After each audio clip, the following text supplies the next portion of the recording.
안녕하세요, 김호준입니다. 어제 박문진 이사를 통해 김장겸 MBC 사장의 해임안이 가결됐습니다. 김 사장은 자신의 해임안이 통과되자 공영방송 사장으로서 언론의 자유수호와 방송의 독립소임을 다하지 못하고 물러날 수밖에 없는 것에 사죄한다는 성명을 냈습니다. 최근 10년간 가장 웃긴 성명서입니다.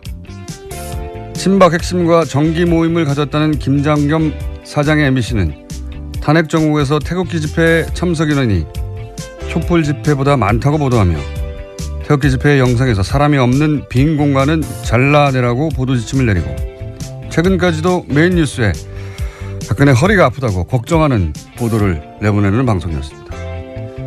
그렇게 박근혜 정권에 사람이 할 수 있는 최대치로 부역했던 회사 구성원 90% 그러니까 2,000명이 넘는 동료들로부터 MBC를 망친 주역으로 지목당한 당사자가 공영방송 독립을 지키지 못했다고 한탄하는 정신세계는 시사가 아니라 의학의 영역에서 다뤄야 하는 거 아니겠는가. 김호준 생각이었습니다.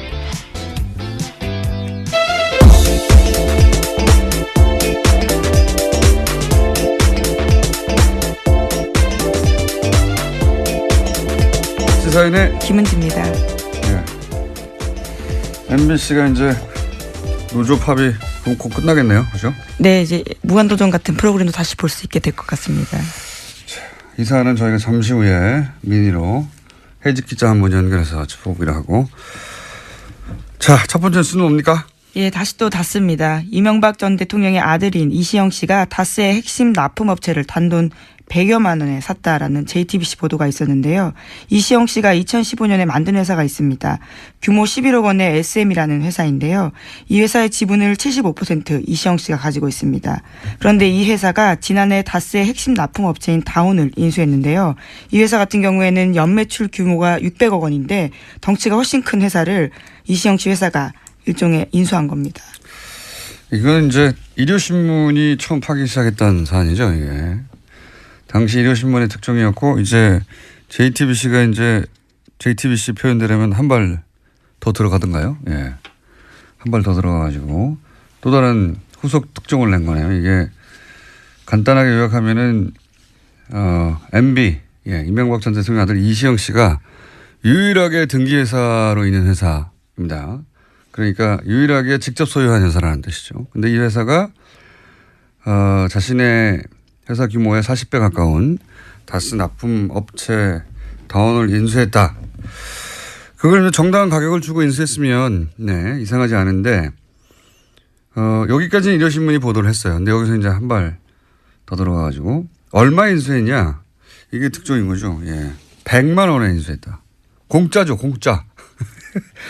연매출액이, 600억이고, 그 다음에 현대자동차의 벤더란 말이죠. 이러면 뭐 대단한 자산 가치입니다. 싸게 해도 몇백억을 사야 되는데 100만 원에 샀다.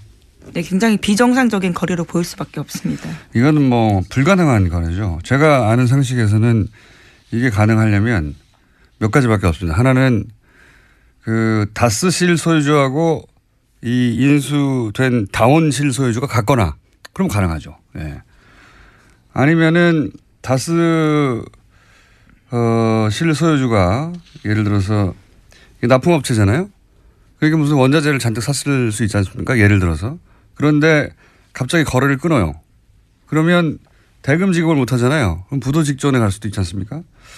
그렇게 일부러 몰고 와서 먹는다든가 아니면 뭐 장부상 안 나오는 뒷거래를 했다거나 그 외의 경우로 생각하시는 분들은 문자 주시고 어떤 경우에든지 간에 이렇게 하는 이유는 뭐냐면 다스 실 소유주가 다스가 아니라 이 SM이라는 회사를 통해서 그러니까 인수합병 또는 일감 몰아주기 그걸 통해서 재산을 승계하려는 거다. 이 방식이 이제 최근 진화된 재벌들의 우회 승계 방식이에요. 똑같아요. 예. 일감 몰아주기 계열사 인수합병 통해서 회사를 승계하는 거죠. 예. 이런 우회 승계. 다스가 그런 방식의 승계를 하고 있다. 그중에 딱 걸린 거다라고 네. 초강력 추정하는 바입니다. 저는. JTBC가 반론받기 위해서 여러 차례 연락했다고 하는데요. 현재 SM 대표는 김진 전 다스 부사장입니다. 그런데 여러 차례 연락했지만 답을 하지 않았다라고 합니다. 네.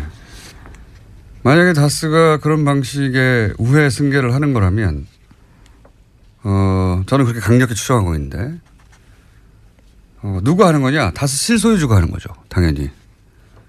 누구에게? 이명박 전 대통령의 아들에게. 여기서 다시 한번 묻지 않을 수가 없는 겁니다. 다스는 누구 겁니까? 누구 거길래 이렇게 우회 승계를 하고 있는 거냐? 예. 그 와중에 딱 걸린 거다. 예. 저는 그렇게 강력히 추정합니다. 네. 그러면서 이제 이 회사에 다스가 돈도 빌려줬다는 거 아닙니까? 네, 네. 이런 다스의 알짜 납품업체를 인수한 다음에 다스가 SM에다가 수십억 원 자금을 저리로 빌려준 사실도 확인됐다라고 네. 합니다. 뭐 배임이라고 봐야죠. 손해. 왜냐하면 다스가 빌려온 돈보다 더 싸게 빌려줬으니까 다스 입장에서는 손해를 입었잖아요. 예. 다스의 주식이 하나도 없는 이시영 씨에게 그렇게. 이것도 배임이죠. 이런 일을 왜 하느냐. 예. 재벌들이 이 방식을 개발해 놨거든요. 최근에. 자, 다스는 누구 겁니까? 묻지 않을 수 없습니다. 다시 한번. 네, 그런 지금 뉴스가 나왔고요. 바레인에 계십니다. 바레인에 계십니다. 자, 다음 뉴스는요. 네, 5.18 관련된 소식도 계속 전해드리고 있는데요. 이번에도 눈에 띄는 보도가 오늘 아침 한겨레신문에 나왔습니다. 5.18 민주화운동 당시 공수특전여단 소속 지휘관의 고백인데요.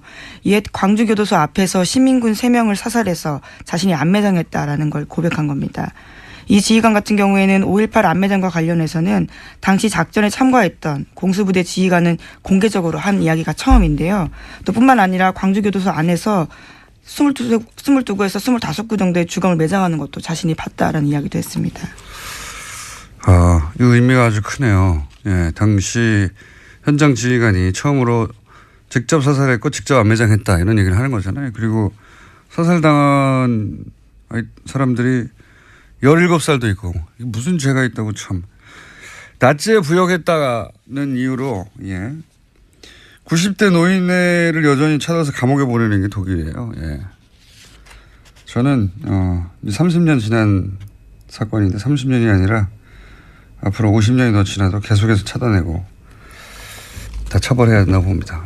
처음으로 직접 고백이 나왔다. 굉장히 의미 있는 지지라고 봅니다. 자, 다음은요. 네, 또 관련된 내용이 하나 더 있습니다. 어제 SBS도 관련된 내용을 보도했는데요. 국방부가 5.18 특조위가 37년간 공개되지 않은 8천여 쪽의 기무사 자료를 확보해서 관련된 내용을 분석했다라는 겁니다. 이번에는 당시 안기부가 5.18에 대한 관심을 돌리기 위해서 프로야구 선동열 선수의 출전까지 억지로 추진했다라는 사실을 밝혔습니다. 물론 광주 시민의 반발에 부딪혀서 계획은 실행되지는 못했습니다. 이게 이제 5.18 때 그런 행사를 할까봐 5주년에 그때 그 경기에 당시 가장 인기가 높았던 선동열 선수를 출전하게 하려고 안기부가 추진했다 이런 거 아닙니까? 예. 이 안기부 국정원 이미 오래전부터 이런 방식으로 정치에 개입을 해왔어요. 우리가 상상하지 못하는 방식으로 정치를 결합하고 여론을 조작하고 전 이번에 이걸 끊지 않으면 앞으로도 계속 국민들이 고통받는다. 속고. 이런 방식으로 정보기관이 운영됐기 때문에 저는 국정원 내에 이런 기술자들 그리고 이제 퇴직한 오비들 이렇게 하는 것이 나라를 운영하는 방식이다라고 믿고 있고 알고 있는 그런 기술자들이 있을 거거든요. 저는 이들이 금단전 증상을 느낄 거라고 봅니다. 왜냐하면 뒤에서 자기들이 국가를 운영했다고 생각할 거거든요. 네. 그래서 여전히 이런 방식으로 국가를 운영할 수 있다고 뒤에서 몰래 생각하는 사람들이 있을 것이다. 기술자들이. 그들이 완전히 여기서 손떼게 만들지 못하면 저는 계속될 거라고 봅니다. 이런 식으로. 상상이나 했겠어요? 5월 18일에 선동열 선수가 만약에 출전했다면 자연스럽게 받아들였겠죠. 그리고 관심이 글로 옮겨갔겠죠. 아무래도. 그런 거를 기획하고 실제 실행에 옮기려고 했고. 네, 체육부의 협조를 받아서 지역에서 영웅시대는 선동열 선수의 출전을 가능하도록 지원하겠다. 이런 내용들이 문건에 있습니다. 이걸 누가 상상이나 했겠습니까? 근데 그런 식으로 해왔다는 거죠. 이것뿐이겠습니까? 그래서 저는 그런 기술자들을 반드시 찾아내서 손을 완전히 떼게 만들어야 된다. 그걸 평생 경험하다가 은퇴한 오비 얘기들 많이 나오잖아요. 예, 댓글 공작에도 동원됐던. 네, 양지혜라고요. 여러 차례 말씀드렸습니다. 현직과 오비들 다 완전히 손떼게 만들지 못하면 또 나온다고 봅니다. 앞으로. 그리고 그렇게 당해가겠죠. 당하는지도 모른 채. 예. 꼭 이번에 해결해야 된다 이 문제는. 자, 다음은요. 네, 어제 홍종학 중소벤처기업부 장관 후보자의 인사청문 경과 보고서가 채택되지 못했습니다. 애초에는 어제 오전 10시에 전체회의 열고요. 홍 후보자 보고서 채택할 예정이었는데 여당과 자유한국당, 국민의당 등 야당의 입장이 엇갈리면서 회의가 한 차례 정도 연기가 됐고요. 그 이후에도 계속 열리지 않다가 여당 의원들만 참석한 가운데 회의가 열렸습니다. 결국은 의결은 이루어지지 않았습니다. 이게 이제 정적수가 부족해서 안 된 거거든요. 참석을 안 하니까 정적수가 부족해가지고.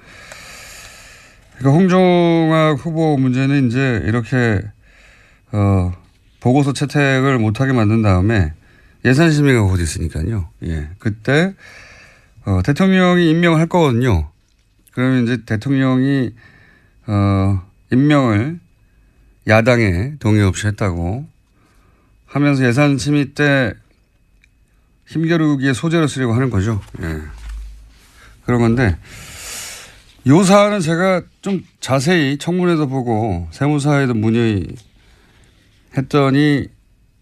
확실한 결론은 이거 가지고 이제 언론들은 자꾸 양쪽 여야의 주장만 전달하는데 제가 확실하게 문의하고 확실하게 청문회를 본 결론은 일단은 불법이나 탈법은 편법은 없는 거예요. 예. 실정법 위반은. 그동안 뭔가 큰 법적 하자가 있는 걸로 보이게 만들고 싶었었는데 일단 이제 보고서 채택 단계까지 갔기 때문에 예.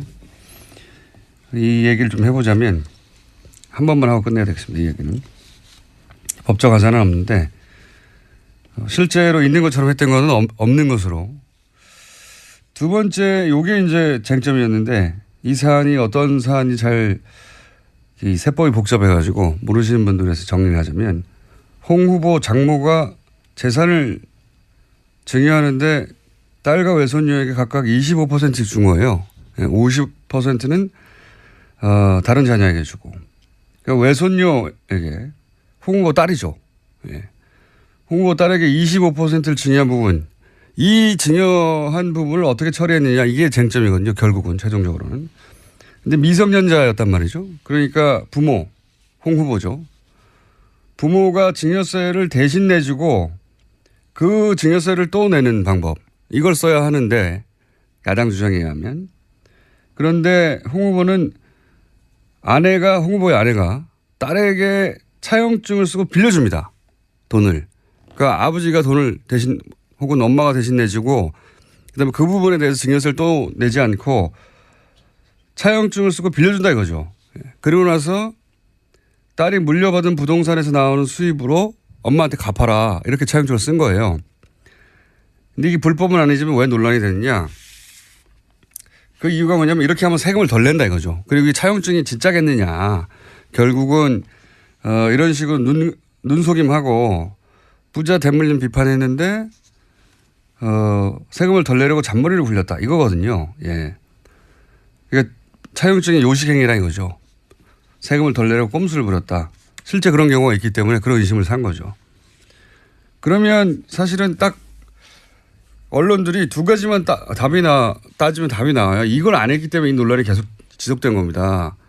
혹은 했는데 이게 이제 여당 편을 든다고 그럴까봐 했는데도 보도를 안 했거나 이게 요식행위가 아닌 건 밝혀졌어요. 첫 번째. 요식행위인지 따져보면 되잖아요.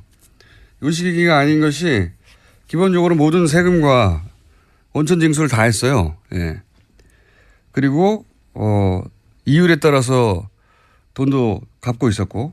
그리고 두 번째가 핵심이에요. 그러면 이렇게 하면 세금을 덜 내느냐. 세금을 덜 내려고 꼼수를 부렸다는 거 아닙니까? 근데 이렇게 하면 세금을 덜 내느냐. 아니라는 겁니다. 따져보니까. 이자 소득세하고 종합소득세까지 따져보니까 절세 효과가 없어요. 그러면 절세하려고 이렇게 한 게 아니기 때문에 공격할 거리가 없어지는 거예요.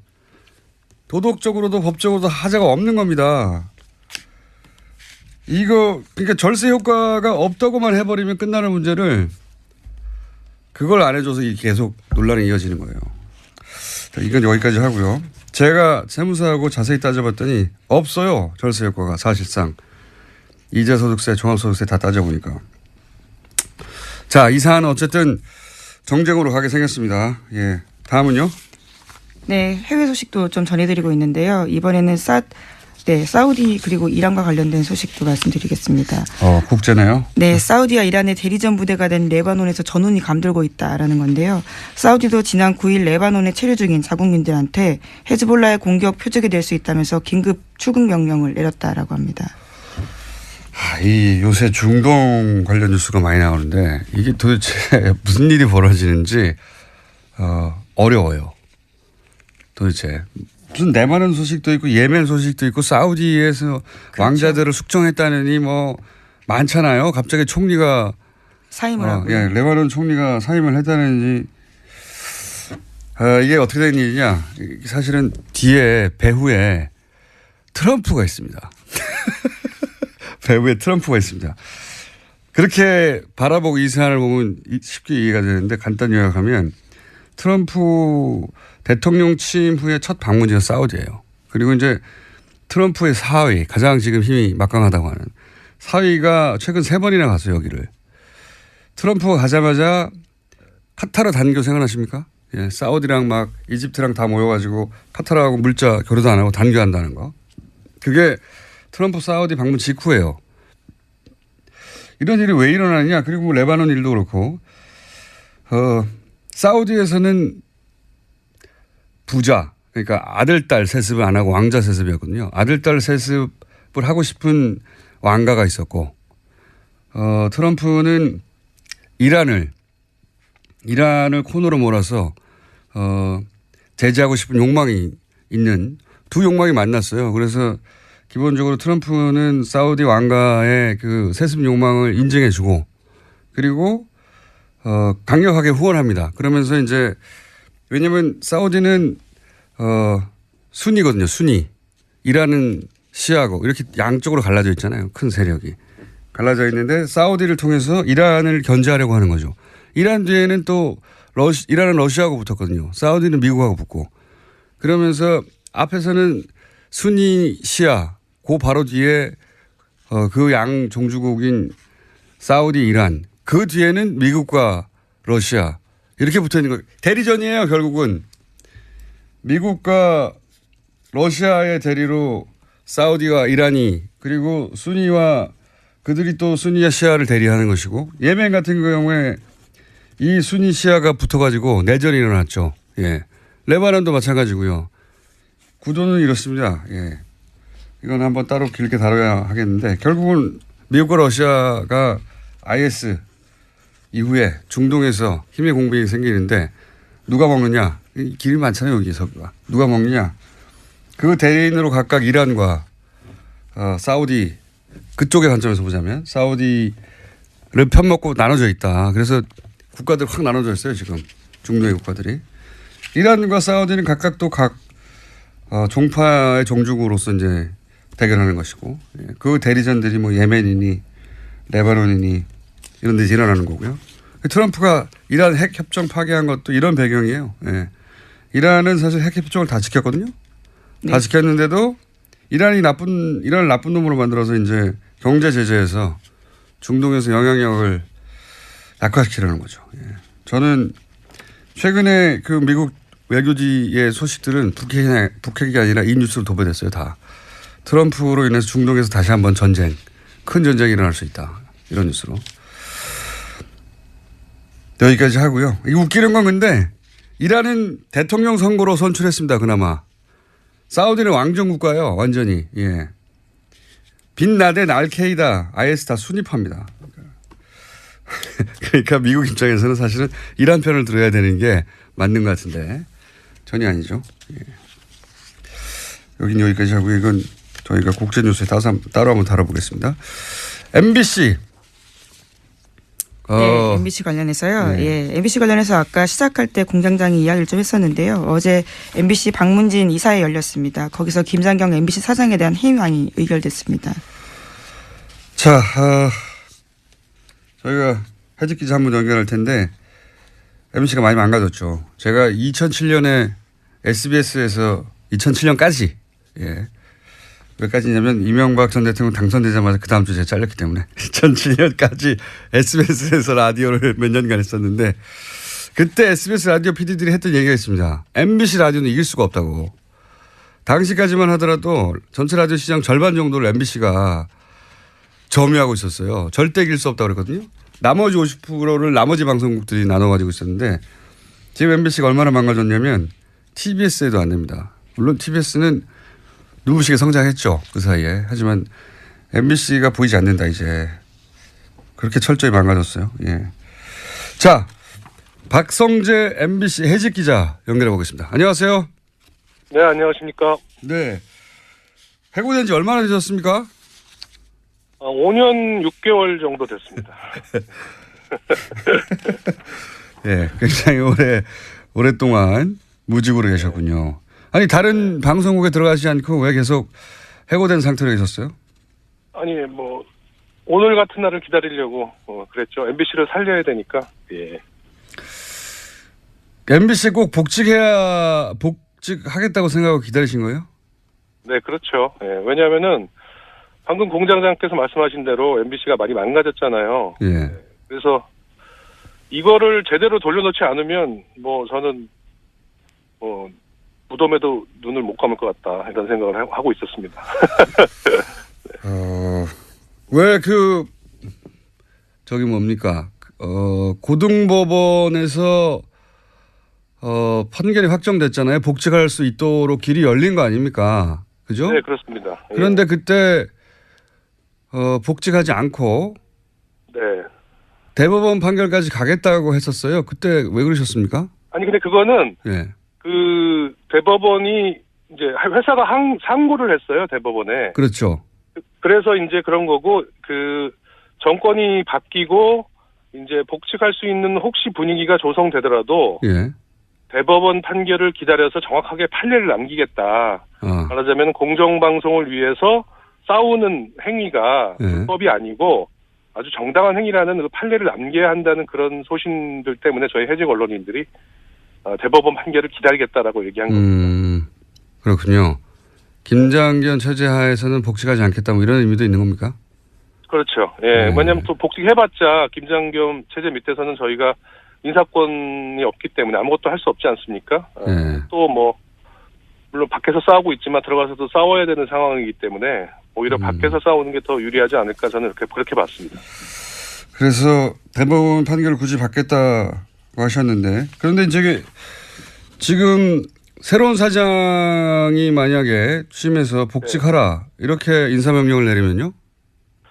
그게 좀 고민이에요, 저희도. 그래서 대법원 판결까지 기다려야 한다고 했는데. 아니 근데 대법관님들이 네. 이 친구들 어차피 복직할 거니까 판결 안 해도 되지 않나? 이렇게 생각하실 수 있을 것 같아서. 예. 그 너무 유리하게 생각하시는 거 아니에요? 대법원 판결이 한 2년 3년 걸릴 수도 있습니다. 아니 벌써 2년이 넘었어요. 지금 20 나오니까. 그렇죠. 예. 예. 그래가지고 일단 복직하라 그러면 못 이기는 척하고 복직을 해야 못 이기는 척하고.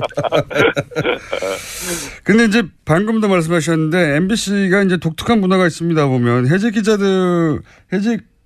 상태에서 5년간 반드시 MBC로 돌아가겠다고 하는 경우도 그렇게 사실 흔한 경우가 아니고. 네. MBC 노조 파업 현장에서 이 김장겸 MBC 사장 회의만 들리니까 막 눈물을 흘리고 그러던데. 네, 어제 저도 그 자리에 있었습니다. 네. 그렇게까지입니까? 다른 직장 갈 수도 있잖아요. 저도 사실 제안을 안 받은 건 아닙니다. 네. 그런데 어쨌든 저희들 심정을 생각해 보면은 아까 공장장님께서 말씀하셨듯이 최고의 방송이었던 시대를 보냈다가 최악의 방송으로 이제 나락에 떨어진 그런 저희 친정을 보면서 느꼈던 그런 거 있잖아요. 예, 그런 자괴감 같은 것들을 해야 되고 반드시 국민의 사랑을 되찾아야겠다. 그런 거죠. 특히 지금 같으면은 라디오는 교통방송에 빼앗긴 1위의 위치를 다시. 예, 그거 쉽지 않을 겁니다. 제가 있기 때문에 이제. TV도 JTBC에게 모든 사랑을 다 빼앗겼는데 그거를 이제 하나씩 다시 되찾아와야 된다. 국민의 사랑을. 저희는 그렇게 생각하고 있습니다.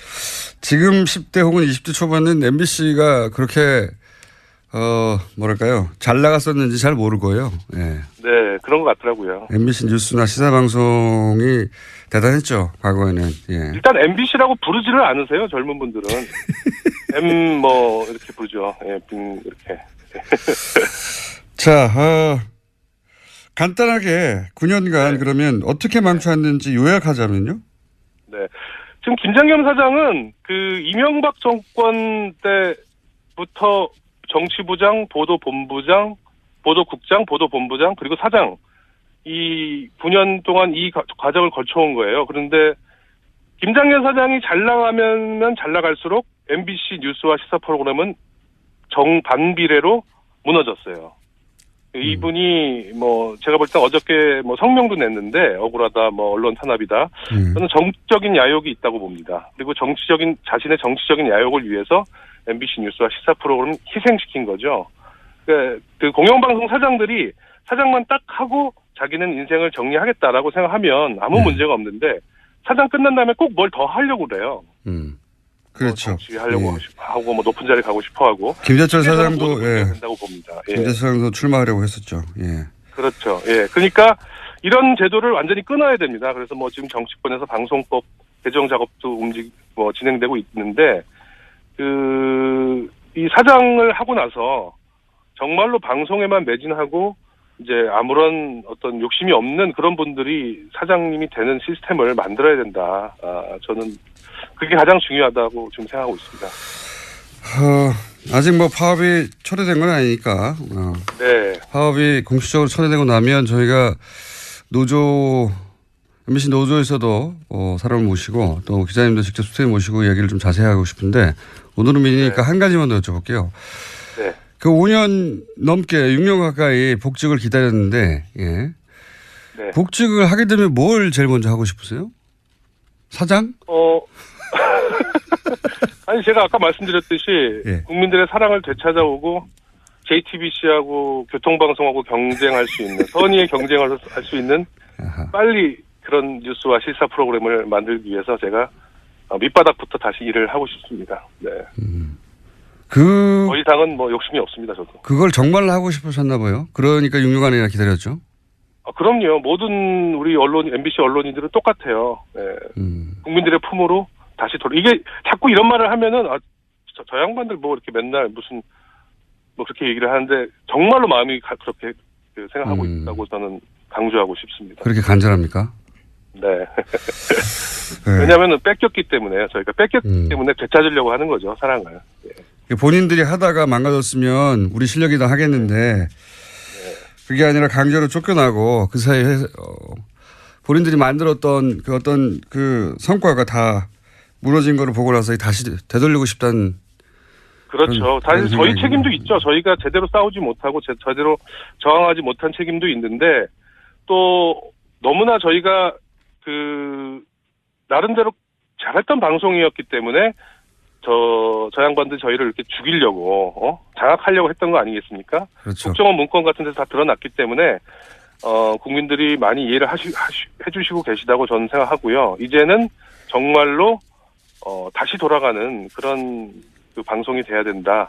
옛날로. 그래서 그런 고민들이 이제 지금부터 시작될 것 같아요. 저희 언론인들은, MBC 언론인들은. 예. 알겠습니다. 다음에 다 스튜디오 직접 모시고요. 예. 한 가지만 말씀드리면 아침 시사는 안 된다는 거 MBC 돌아오셔도.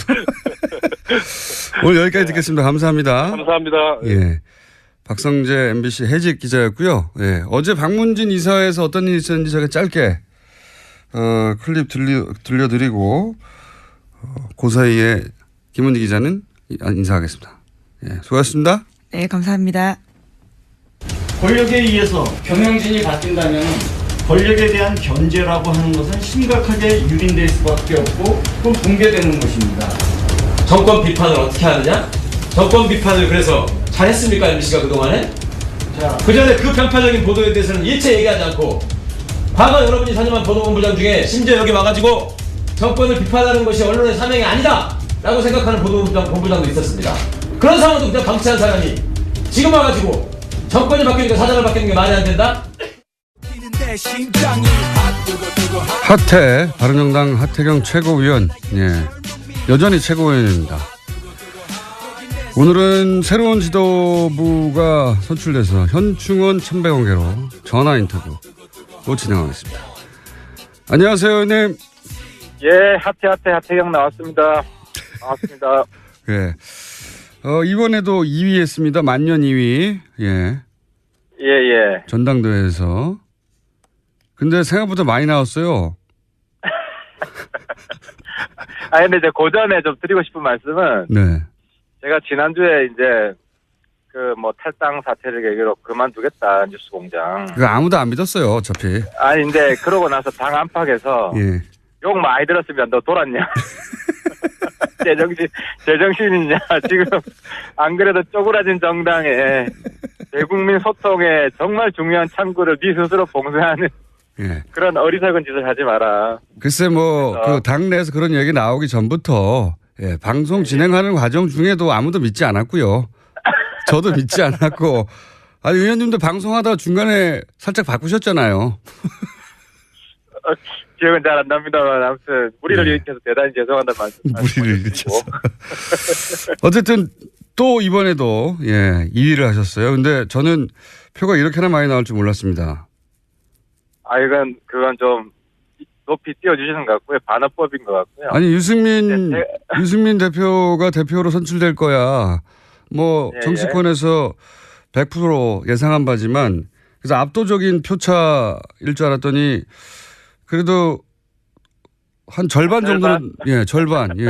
대선 후보의 절반이면 많이 나온 거죠. 네. 근데 이제 더 중요한 의미가 있는데요. 이제 과거 바른정당은 김무성, 유승민 투탑 이렇게 국민들이 기억을 할 텐데 어쨌든 지금은 유승민, 하태경 투탑이다. 이건 이제 근본적인 색깔의 변화다. 본인이 이제 김무성급이다 이런 말씀이십니까? 거기까지는 아직 안 간 것 같고요. 이제 그까지는 아니더라도 어쨌든 김무성 대표야 지는 해고. 분위기는 어떻습니까? 당내 분위기는 사실 9명 나가고 난 다음에 11명인데 이제 내부에 11명 남았잖아요. 하지만 여진이 좀 있었지 않습니까? 네. 그래서 언론의 2차 탈당 문제 이런 가능성까지 보도됐고. 근데 이제 그 과정 속에서 저희들이 매일매일 정말 고해성사하듯이 서로에 대해서 진솔하게 이야기들을 많이 나눴습니다. 매일매일 한 어떤 5일 얘기요? 동안. 갈 거야 안 갈 거야 이거요? 우리 당에 대해서 어떻게 생각하고 나 개인의 사정, 내 개인의 지역구 사정, 또 앞으로 개인의 정치적 진로. 솔직하게 얘기해 보자. 다 솔직하게. 솔직하게 이야기를 하고. 그 속에서 뭐라 그럴까요? 좀 서로에 대한 허물이 좀 없어지고. 좀 더 가까워지고 하면서 어쨌든 단결의 기운이 상당히 좀 높아졌습니다. 그렇습니까? 자유한국당이 문 닫았다고 해서 그런 건 아니고요. 그것도 사실 이제 두 세력한테 희소식인데. 이제 우리 당 내에 강경한 자강파, 저 같은 사람한테는 사실 고마운 이야기죠. 이제 한국당 놓고 그만두리라. 우리 당 내에 원내든 이런 의미가 있고 또 하나의 의미는 서청원, 최경환 친박 쪽에서는 또 사실 자유한국당은 120석 넘기는 게 중요하잖아요. 그렇죠. 120석 넘기는 걸 포기하겠다는 거거든요. 3분의 1. 그렇죠. 그 선언이에요. 굉장히 황당한 선언입니다. 자유한국당 입장에서는. 그렇죠. 이때까지 이게 120석 넘겨서 국회 선진화법에 의해서 모든 법안에 태클을 걸 수 있도록 하는 의석수를 위해서 달려가는 것으로 보였는데 바로 직전에 멈췄습니다. 그러니까 그 이야기가 바른정당에 주는 메시지가 아니라 정부 여당에는 대정부 견제 포기 선언이고요. 3분의 1까지 목표를 하겠다는 걸 포기하겠다는 것이고 왜 이런 대정부 야당 역할을 정말 강한 야당 역할을 왜 포기하는 거냐? 포기했다기보다는 멈췄습니다 아직 당. 그렇죠. 이제 이거는 이제 서청원 녹취록의 파워라고 봐야 되죠. 더 몰아붙일 수는 없다. 그렇죠. 우리가 들어가는 것이 비박이 들어가는 것이 의원총회에서 점점 더 서청원, 최경환 제명 숫자를 늘리는 것으로 해석할 수 있잖아요. 네. 예, 그래서 뭐 그런 의미가 있는 것 같아요. 그럴 경우에 서청원 의원 쪽 친박 쪽에서 강하게 반발할 것이기 때문에 그 직전에 멈춰서 균형을 맞췄다 이런 의미인가요? 힘의 균형을? 그렇죠. 그래서 어쨌든 뭐 강한 야당의 역할은 포기하는 뭐 그런 좀 이상한 야당의 모습 아울러 보여주는 거죠. 예, 그건 이제 친박 비박 사이의 힘의 균형 관점에서 말씀하신 건데 이런 점도 있지 않습니까? 이제 홍준표 대표 입장에서 김무성 의원과 가까운 의원들이 더 많이 들어오게 되면 본인이 가지고 있는 또 당 장악력 혹은 뭐 김무성 의원에게 그 뭐랄까요 당의 주주 권한을 넘긴다. 하여튼 김무성 의원의 견제 의미도 있지 않을까요? 또 한편에서는. 그러니까 그 소위 무대 개파는 좀 거품이 많이 껴 있어요. 네. 그러니까 이제 처음에 탈당했던 13명, 예. 13명이 무대가 먼저 보낸 것이다. 예. 무대는 나중에 갈게. 이렇게 예. 작전이다 하는 것도 제가 뭐 어떤 자리에서 말씀드렸는데 전혀 그렇지 않다. 무대를 버리고 간 것이다. 실제로는. 실제로는 더 이상 뭐 제가 그 회의 자리에 있었지 않습니까? 장본인입니다. 있었고 그 안에 있었던 그 무대 형님 더 이상 못 믿겠다. 우리는 독자 행동을 하겠다. 해서 간 거고요. 먼저 보낸 게 아니고 버리고 간 거다. 네, 버리고 간 거죠. 그럼 이번에는 그 나중에 후발로 가는 게 아니라 나도 같이 데려가줘 이렇게 간 겁니까? 그런 거죠. 이번에는 이제 무대가 처음에 총대 맨 게 아니고 예. 삼선 의원 모임이 있었잖아요. 예. 처음에 통추라고 하는 삼선 의원 모임에서 몇 분이 주도한 건데 예. 그때 무대는 이거 너무 빠르다, 잘못되었다라고 당내에서 비판을 하는 입장이었어요. 여하간 네. 홍준표 대표 입장에는 그렇다 하더라도 이제 김무성 의원을 견제하는 의미도 없진 않을 것 같습니다. 그러니까 그 견제 안 해도 되는데 그건 이제 홍준표 대표가 너무 그 의원들하고 관계가 안 좋으니까 당내에 그런 한국 당내 정세 파악이 저는 안 된다고 보입니다. 홍준표 대표가 믿고 의지할 만한 세력이 없죠, 현재 본인 입장에서. 없죠. 그러니까 예. 다 못 믿는 거죠, 다. 예. 당 안에 모든 사람을 못 믿게 되니까 이제 별로 제가 볼 때는 이제 종이 호랑이가 들어갔는데도 굉장히 뭐 실제로 홍준표 대표가 무대도 뭐 거의 개파도 아니고 이익 집단이다 하면서 엄청 견제구를 날렸잖아요. 예. 그게 오히려 무대를 키워주는 거다. 상대적으로. 그러니까 친박근혜 혹은 김무성 계보 뭐 이런 세력과 혼자 홍준표 대표가 이제 견제와 균형을 찾다 보니 이렇게 문을 닫아버린 것이다. 종합적으로 그렇죠. 보자면. 친박도 그게 강한 개파가 아니거든요. 다 그냥 허물어진 그 궁궐인데 거기서도 자기가 뭐 소위 말해 포섭을 해가지고 다 자기 사람 만들 수 있는데 그런 걸 전혀 안 하잖아요. 계속 욕만 날리고 막말만 하고 당내에서도. 그래서 홍준표 대표의 당내 정치는 예. 정말 안철수, 유승민 다 지금 성적이 별로 좋지 않지만 최악인 것 같습니다. 지금 뭐 다른 정당을 걱정할 처지가 아닙니다. 지금 바른정당이.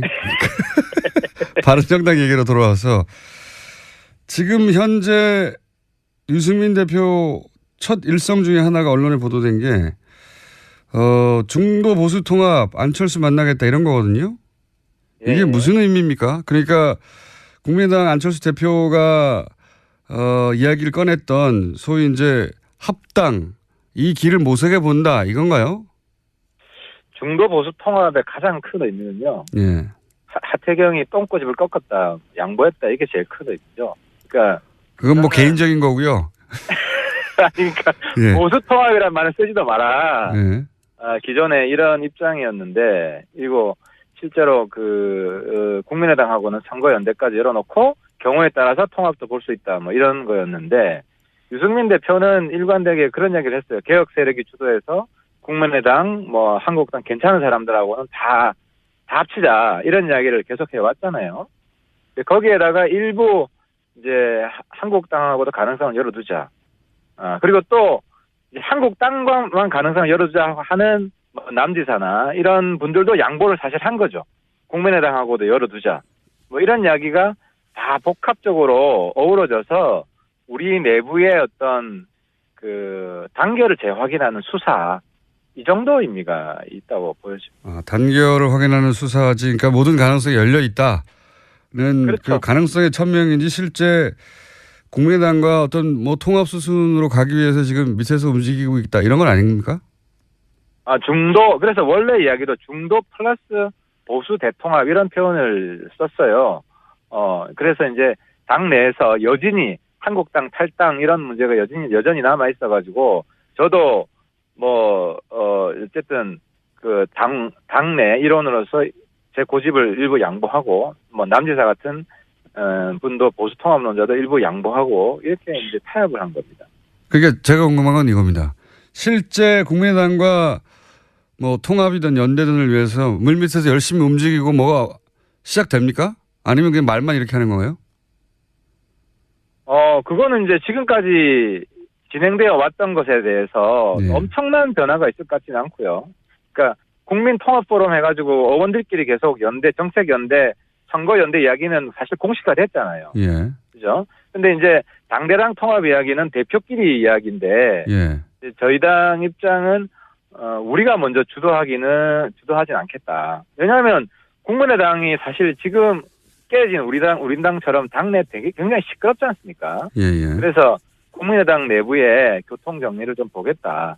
우리가 이니셔티브를 먼저 주지는 않겠다. 이니셔티브를 지고 싶은데 질 수가 없죠. 숫자가 적어가지고. 뭐 꼭 그렇진 않죠. 제가 마음만 먹으면. 사실 박지원 대표가 보면 요즘 참 밉게 우리 당 뭐 다 없어질 것처럼 이야기하는데, 저도 하려면 그런 역할 할 수 있어요. 그 당 엄청 흔들 수 있는데. 예. 그러니까 이제 그런 역할은 하지 않겠다. 그건 좀 비겁한 거 아닙니까? 그건 박지원 대표 나오셨을 때 제가 여쭤보기로 하고, 그러면 지금 유승민 대표하고 안철수 대표가 만나는 것 같은데, 여기서 오늘 만나죠. 오늘 예, 만나죠. 뭔가 예. 급진전되거나 그럴 가능성은 별로 없는 거네요, 이야기가? 왜냐하면은 국민의당 내가 시끄러운데, 우리는 박지원처럼 하지 않겠다 하는 게 깔려있기 때문에 우리가 내부를 분열시키고 교란시키는 이런 수를 뜨는 것은 지금 시기에 신사답지 않다는 겁니다. 우리가 뭐 옛날처럼 과거 구태 정치 하자면은 국당도 뭐 엄청 할 수 있죠, 하려면. 근데 이제 그런 비신사적인 건 안 하겠다는 거죠. 국당을 분열시켜서 예를 들어서 호담계하고 친한과 비한을 분열시키고 친한하고 뭉치고 이런 작전을 안 쓰겠다는 얘기입니까? 예, 그렇습니다. 요약하면? 예. 고무수 안 쓰겠다는 거. 그렇게 하지 않더라도 이미 심정적 분당이라고까지 표현하는데요. 그 정도는 강경 발언하는 사람들은 그런 것 같은데요. 이제 발언하지 않는 분들은 굉장히 차분한 것 같더라고요. 제가 의원들 이야기를 들어보면 몇 분 딱 계시잖아요. 알겠습니다. 남경필 지사나 이런 분들은 2차 탈당 안 하나요? 그럴 수도 있어요. 안 받아준다는데 지금 안 받아준다는 이야기를 홍준표 대표도 하고 몇 분이 그냥 속사포로 지금 날리고 있는데. 최소한 당분간은 정말로 안 받아줄 건가 봅니다. 그죠? 실현 가능성이 없는 것 같고, 왜냐하면 남지사 같으면은 서청원 킬러예요. 그래서 남지사가 들어간다 그러면은 아마 서청원 대표가 전 녹취록을 깐다고 봅니다. 그럼 홍 대표가 죽기 때문에. 1분 남았는데요. 제가 한 가지만 더 여쭤볼게요. 예? 유승민 대표가 이런 과정을 거치면서 좀 변했습니까? 유승민 대표에 대한 비판도 당내에서 있었지 않습니까? 너무 유승민 대표가 예. 상당히 변하고 있죠. 예를 들어 큰 변화가 김호상 대표하고 뽀뽀할 때 저는 굉장히 충격이었는데 저 정도도 할 수 있는 사람이구나. 그건 뒤에서 강제로 밀어붙인 거 아닙니까? 강제로 밀어붙여도 그게 버틸 수는 있었는데 어쨌든 자발적인 게 있었고요. 그것만 가지고 변했다고 보기 힘든데요. 그리고 최근에도 우리가 이제 중도 플러스 보수 대통합을 유승민 대표가 수용을 했죠. 유승민 대표 인터뷰 좀 추진해 주세요. 옆에서. 제가 말씀드릴게요. 알겠습니다. 오늘은 여기까지 하겠습니다. 하태경 의원이었습니다. 감사합니다. 예, 감사합니다.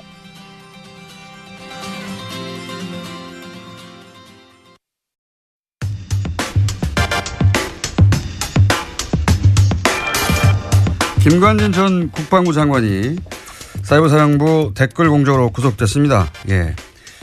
이 사안이 여기까지 오는 데는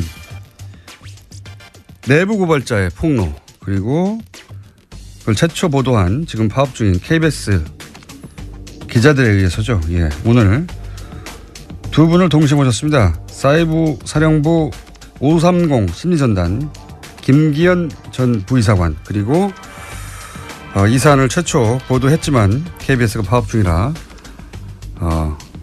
저희 방송에 나와서 이 사안을 보도했던 KBS 이재석 기자 나오셨습니다. 안녕하십니까? 네, 안녕하세요. 안녕하세요. 마이크를 좀 가까이 대주십시오. 네, 너무 멀리 떠나셨어요 마이크로부터. 자, 우선 부의사관님께 제가 여쭤보겠습니다. 네네, 말씀하십시오. 네, 본인의 직속 상관이었으니까. 네. 당시는 이제 국방부 장관이었죠. 예. 네, 맞습니다. 국방부 장관 그 직할 부대였는데 사이버사령부가 그렇죠? 네, 예. 맞습니다. 거기서 이제 사실상 단장 역할을 하셨다고. 예. 제가 이제 부단장 역할을 부단장 했습니다. 역할을 하셨고. 네. 예.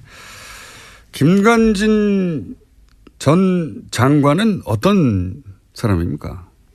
제가 과거에 그 참여정부에서는 예. 상당히 강직하고 원칙 있는 군인이었다. 군인이었다고 제가 그렇게 생각하고 알고 있고. 봤습니다. 예.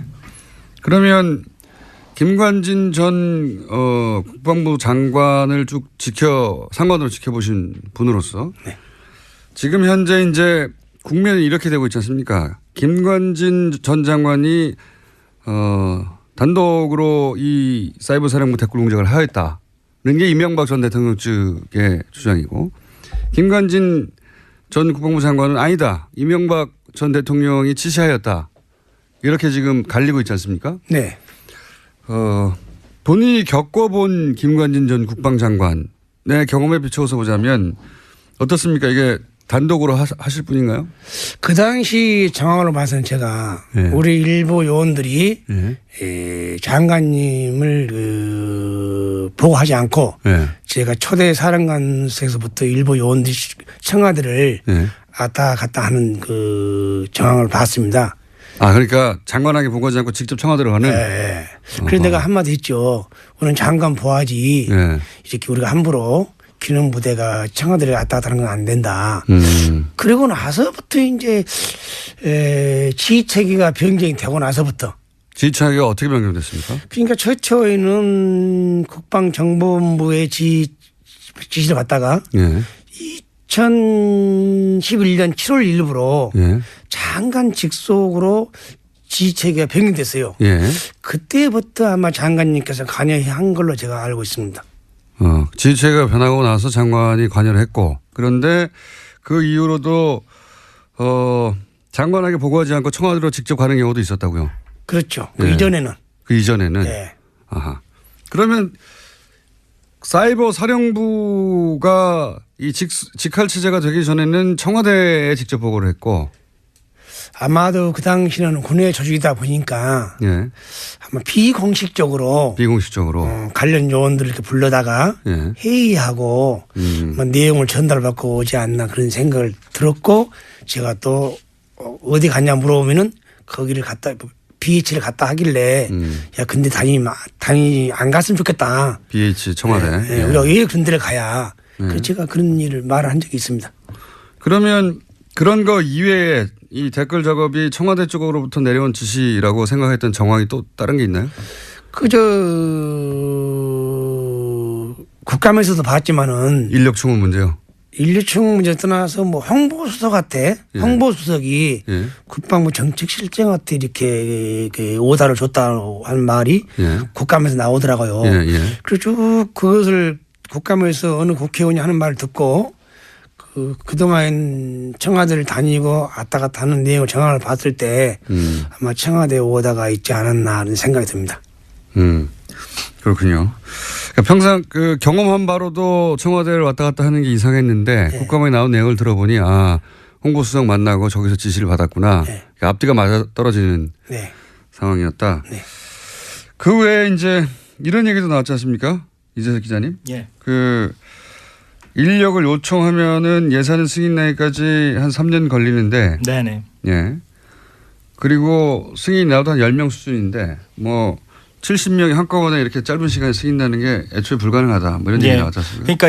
그러니까 2012년에 군무원이 대폭 증원이 되죠. 예. 군 사이버 사령부 인력이 충원이 되는데 그 과정 자체가 매우 비정상적이었고 편법적이었다는 사실이 2013년 국감 때 진성준 의원실이 최초로 이제 문제 제기를 했었는데 그때 당시에도 이제 김태효 전 비서관을 조사를 했다가 무혐의 처분이 내려졌었거든요.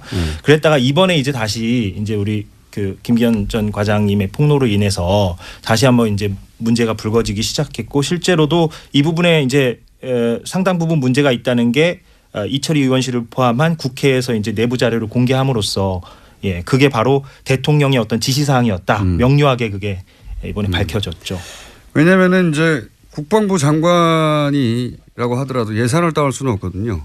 네. 기본적으로 예산을 따오려면 기재부에서 돈을 받아야 되는데 예 그랬다는 얘기는 이제 그 윗선 뭐 청와대에서나 지시를 했기 때문에 3년이 걸리는 게 몇 개월도 안 걸리고 그리고 뭐 10명밖에 안 되는 걸 70명이 한꺼번에 이 사이버 사령부 충원된 거 아니겠는가. 그것도 선거 직전에. 문건에 대통령 지시사항이다 이렇게 강조가 돼 있죠. 네, 그래서 이제 청와대 직접 지시라고 생각해 오셨고 부이사관님은 그런데 이제 최근 나오는 정황들을 볼 때 앞뒤를 맞춰보니 분명히 청와대 지시인 것 같다 이렇게 생각하시는 거예요. 그 당시도 제가 이제 봤을 때 우리 요원들 사이에 청와대를 누구를 만나러 가느냐 하니까 뭐 김태호 전략비서관을 만나러 간다고 해요. 우리가 김태호하고 무슨 관계 되느냐. 몇 번 했죠. 뭐 좀 부정적으로 그런 말 하니까 사람들이 좀 저를 이제 뭐 이랄까 뭐 호남 사람이다 뭐 고깝게 생각하고 좀 이제 그때부터 경계하기 시작하더라고요. 그때부터 김태호 전략비서관. 그리고 대통령 인원을 뽑을 때 이제는 무슨 그 뽑는 것이 통치행위라고 하는데 이 인원 대통령은 인원을 뽑으라고 지시는 할 수는 있습니다. 언제든지 지시를 하게 되면은 관련 부서에서 판단을 합니다. 그럼 판단하는 국방부 조직과에서 판단하죠. 판단을 해가지고 예산을 채워서 인원을 점진적으로 뽑지 이렇게 통치행위라고 해서 이렇게 막 50명을 뽑고 100명을 뽑는 것은 그건 불법적인 행위고 이전에는 없었던 행위라는 거죠. 전대미문 사건이죠. 전대미문이다. 만약에 통치행위를 한다면은 준전 상태라든가 전쟁이 발발하고 있다든가 그떤 여러 가지 과정을 거치면 인원 뽑는 소요가 되기 때문에 즉시 투입해야겠다 전쟁에. 그렇죠. 그때는 통치행위가 발동할 수 있죠. 그런 이건 통치행위라고 볼 수 없죠. 그런 자기의 모든 사건을 미화하고 합리화하기 위해서 그 말하는 거랑 마찬가지죠. 자기들 세력을 당선시키는 게 이들에게는 전쟁이었으니까요. 전시 상황이었던 거죠. 그러니까 그 김관진 전 장관을 비롯한 그쪽의 주장은 이제 2012년이 워낙에 중요한 해였기 때문에 그렇게 했다라는 것인데 뭐 수사를 더 진행해 보면 어떤 목적이 안보가 무척 위태로운 상황이어서 그랬다고. 그렇게 주장하죠. 그런데 그 안보지만은 일단 전투가 벌어져야 심지어는 전투를 지원한 겁니다. 전투도 안 벌어졌는데 그 뽑은다는 것은 통치행위 아니죠. 그러니까 필드에서 실제 전쟁이 벌어진 게 아니라 사이버상에서 자기들이 생각할 때 전쟁이 벌어진 거죠. 그래서 전쟁 났어 사람 투입해 그래서 70명 한꺼번에 뽑은 것이다 이런 상황이고요. 군에 평생 계셨다 보니까 전쟁 안 났는데 왜 이렇게 70명 뽑지? 전대미문이네 이렇게 하시는 거고. 그러면은 이제 직접 댓글 작업에 투입됐던 분으로서 이동관 전 수석이 이명박 전 대통령 발해인을 추구하면서 이런 얘기를 했습니다. 문제가 된 댓글은 전체 0.9%밖에 불과하고 그중에서도 법원은 0.45% 그 절반밖에 인정하지 않았다. 이거밖에 안 된다. 그러니까 나머지 몇 프로입니까? 90% 이상은 정상적인 이제 안보 차원의 뭐 북한 심리전을 막는 정상적인 댓글이었다. 이렇게 주장하거든요. 이거 어떻게 보십니까? 통상적으로 이제 심리전이라는 것은 그분들이 아마 몰라서 그러는데 댓글로 한 것이 아니고 상대편에게 진실을 알리면은 그 진실 내용을 보고 다시 우리 편으로 오게 하는 겁니다. 북한에 대해서 즉 말하면 북한의 그 상황을 북한 주민들이 모르니까 북한 지도부의 실상을 전파하면은 주민들이 그것을 보고 동료하고 다시 우리 편에 오게 한 거죠. 예. 그게 정상적인 정상이지. 대북 심리전이다. 대북 심리지. 그런데 예. 대북 심리라는 것은 인터넷 공간에서 대북 심리 한다는 것은 단방향이에요. 단방향. 쌍방향이야지. 예. 우리가 한 것을 북한 군인이 볼 수 있어야죠. 응? 근데 북한 주민이 봐야 되죠. 맞아. 예. 북한 주민이 보지 않고 온라인상에 우리 국민들만 봤어. 볼 수 있잖아요. 예, 우리 국민들만. 그것이 일명 이제 정북이라든가 예. 뭐 북한이라 하는데 그럼 맞지가 않는 말이라고 저는 봅니다. 예. 결론적으로 그것이 뭐냐 온라인상에 독약을 뿌려가지고 예. 우리의 그 국민들의 기본권이 침해되고 알 권리를 판단을 흐리게 하고 하기 때문에 그런 통치 행위야 볼 수 없습니다. 그러니까 0.45%가 아니라 댓글 작업 전체가 사실은 정상적인 대북 심리전이라면 북한 주민들이 보도록 북한이 접속하는 인터넷 사이트나 가서 해야 되는데 우리는 다 그냥 인터넷 게시판에서 했기 때문에 자국민을 상대로 한 모든 댓글들이 정상적인 댓글이 아니다. 그러니까 그 홍보수석이 말한 것처럼 0.45%가 문제가 아니고 그 당시에 수사를 올바르게 했고 정상적으로 수사를 했더라면 0.4% 나오지 않습니다. 얼마나 나옵니까? 경험상. 통상적으로는 그 수사를 하실 때 그 진보 보수 사이트를 주로 이제 수사를 했죠. 예. 네이버 같은데 그러나 나도 댓글을 했지만은 주로 이제 진보 성향 사이트 많이 하죠. 오히려. 예. 진보 사이트는 결론적으로 대통령을 비난하고 그 정책을 비난하기 때문에 그 반대를 안하기 위해서 다음 그런 사이트에 많은 포탈 중에는 다음에서 주로 작업을 했고 커뮤니티도 기본적으로 이제 진보적인 성향을 띠는 커뮤니티에 가서 작업을 했지 이렇게 그 지난 정권에서는 희한하게도 네이버의 댓글들은 보수적인 댓글이 많았죠. 그것도 좀 의심스럽습니다. 의심하십니까? 예. 예. 그러니까 이제 그 홍보수석가님도 그렇게 지금 한 강요로서 국무위원으로서 구속된 상태에서 그 해외 출장 가면서 공항에서 뭐 성명을 발표한다는 것이 저는 부적절하고 0.45%는 못하고 10%는 뭐합니까? 그렇죠. 총을 들고 싸운 군부대에서 그 했다는 게 수치스러운 일이고 더 나가서 헌법유리 행위 아닙니까? 그것도 아직 모르는 상태를 보니까 아직 멀었어요. 아직 멀었어요. 그러니까 지난번에 제가 뉴스공장에 출연해서도 전해드린 바가 있는데 그 다음 진보적 성향이 상대적으로 강한 다음 사이트가 그 댓글 요원들의 주 활동 무대였는데 그 다음에서 사용했던 아이디는 다 제출하지 않았었다. 그렇죠. 네이버 아이디만 제출했었다라는 소식을 제가 전해드린 바가 있었거든요. 그렇죠. 그러니까 그때 당시에 수사가 얼마나 부실 수사였고 증거가 인멸되었던가를 알 수 있는 단초가 되는 그런 에피소드죠. 그러니까 2014년 국방부 자체 조사가 부실 수사였다는 게 판명이 된 상황에서 문제가 된 댓글이 0.9%다라고 얘기하는 것은 조금 뭐랄까요. 그러니까 2막이 진행되고 있는데 1막 가지고 얘기하는 어떤 그런 상황이라고 할 수가 있는 거죠. 1막은 이제 보수 정권이 집권하고 있을 때 어떻게든 이 사안을 축소하려고 했을 때 내용이고 지금 말씀하신 내용은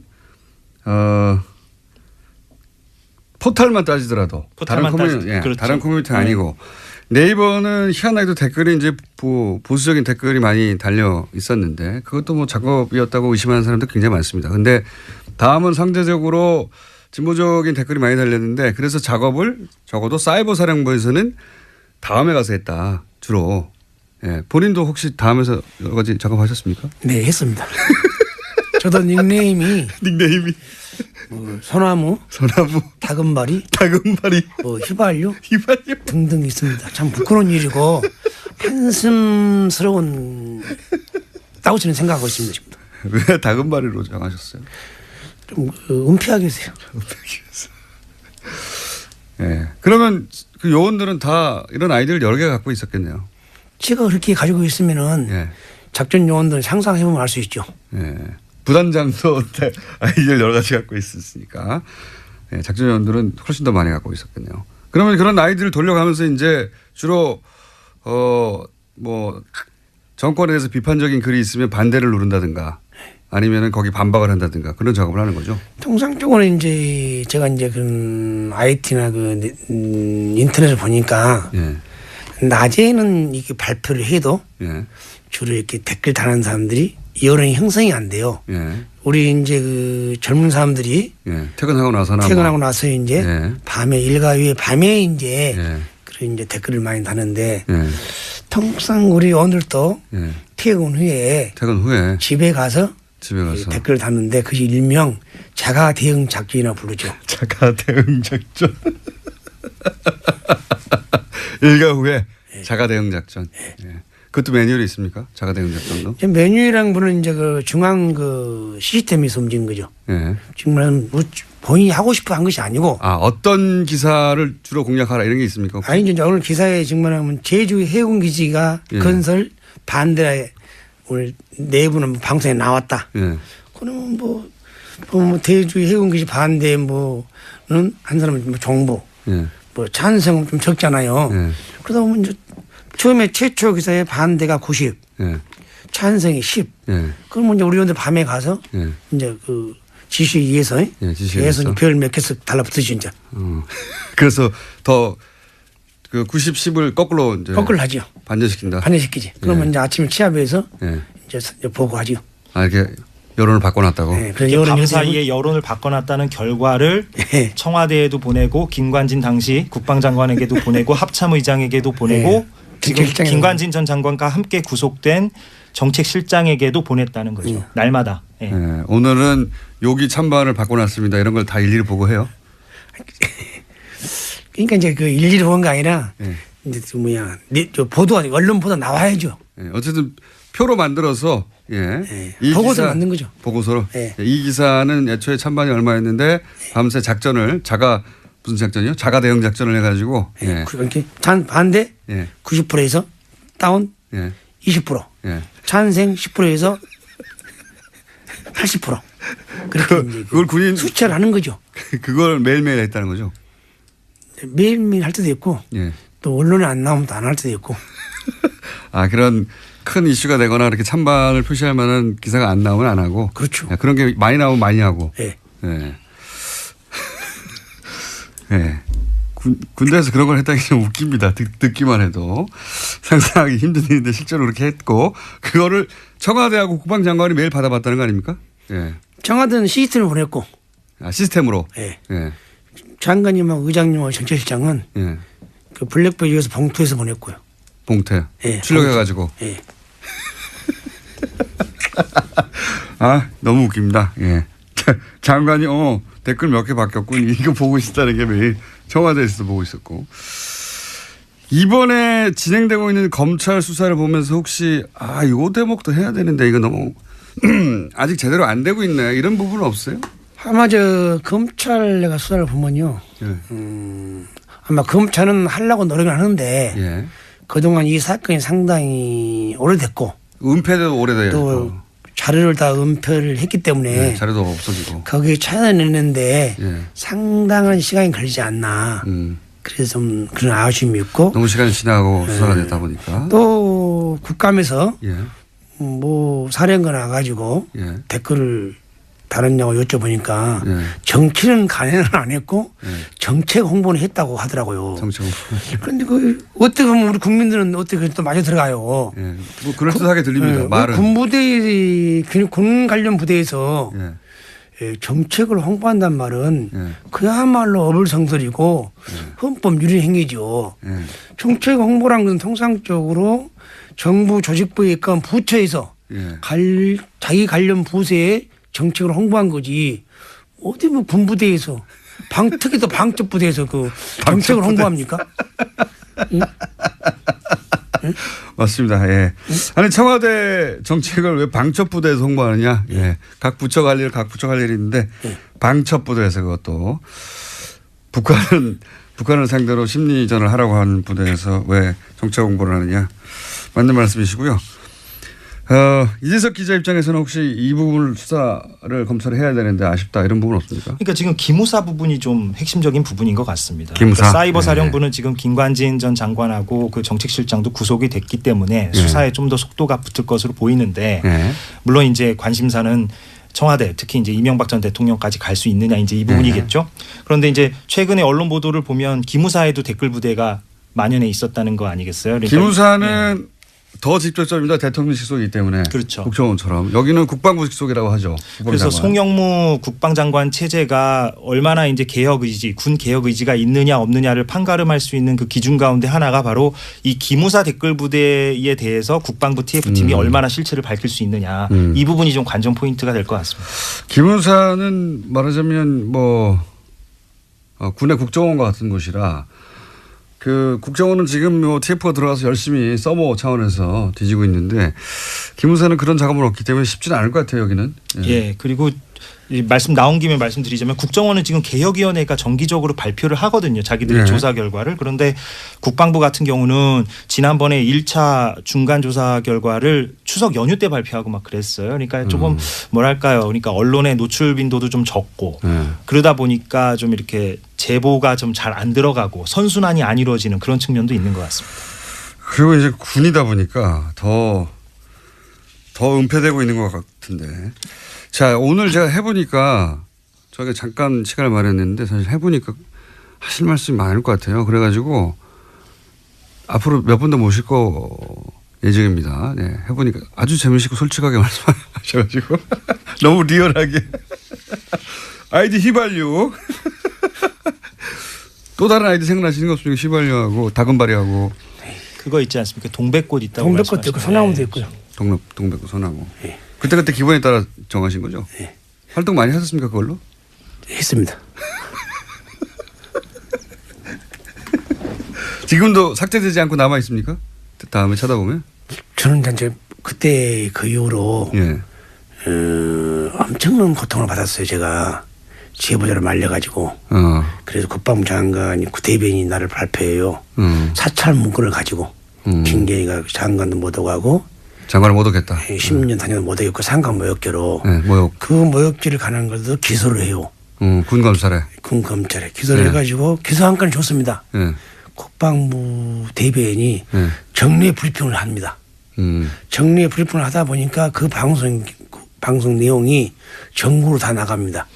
그런데 살아온 그 김기현이가 참 청렴결백하고 올바르게 살았고 가정에서 교육도 잘 받은 애라고 정평이 나 있는데 그런 보도가 나가니까 저희 집사람들이고 저희 가족들이고 아주 큰 실망이 있었고 참지 못하는 고통이 있었죠.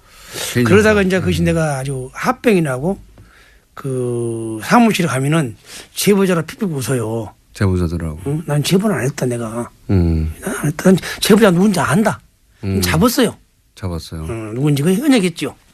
지금도 가장 지금 기분 나쁜 것이 민간인들은 보안 의식 없다 그야.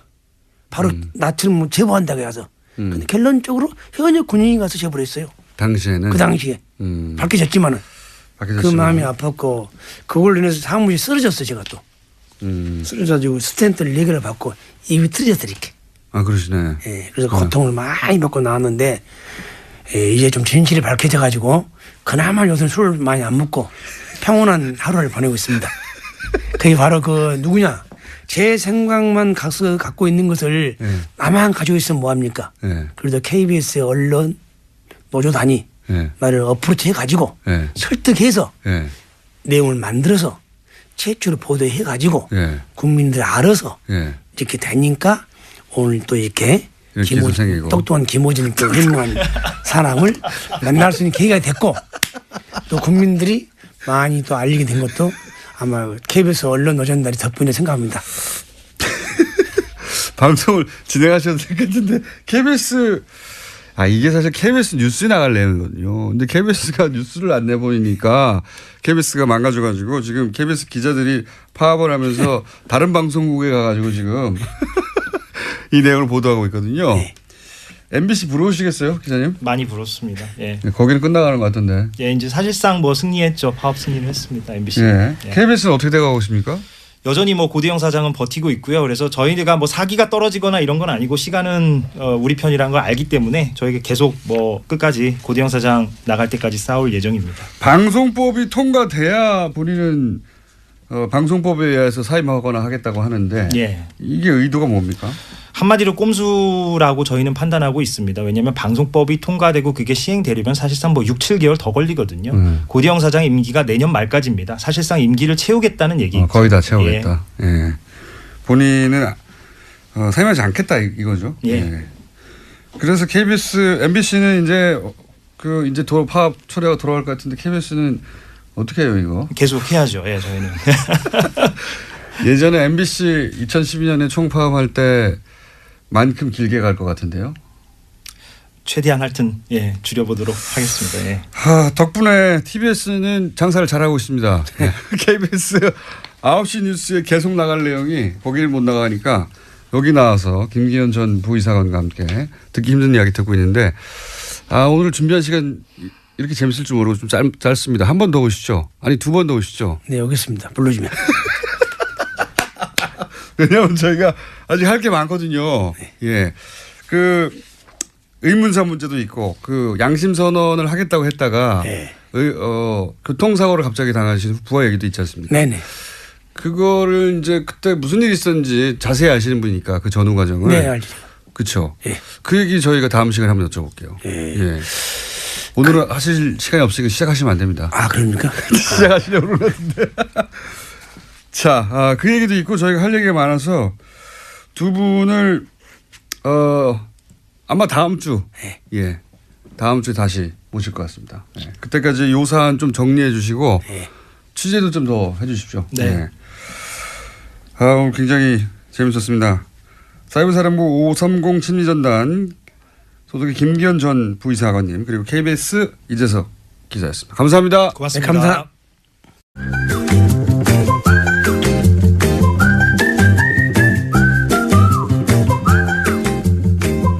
자, 칼 폴라니 사회경제연구소.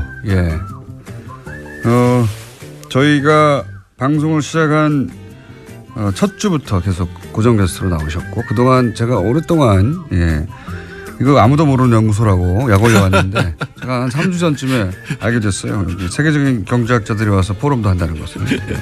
무시하지 않기로 했습니다. 지금 그게 중요한 게 아니라 책이 팔려야 됩니다. 책은 제가 알 바니까. 자, 칼 폴라니 사회경제연구소 세계적인 학자들이 왔다가 포럼도 하고 가는 정태현 수장님 나오셨습니다. 자, 오늘은 뭡니까? 오늘은 광군제 얘기입니다. 중국 블랙 프라이데이.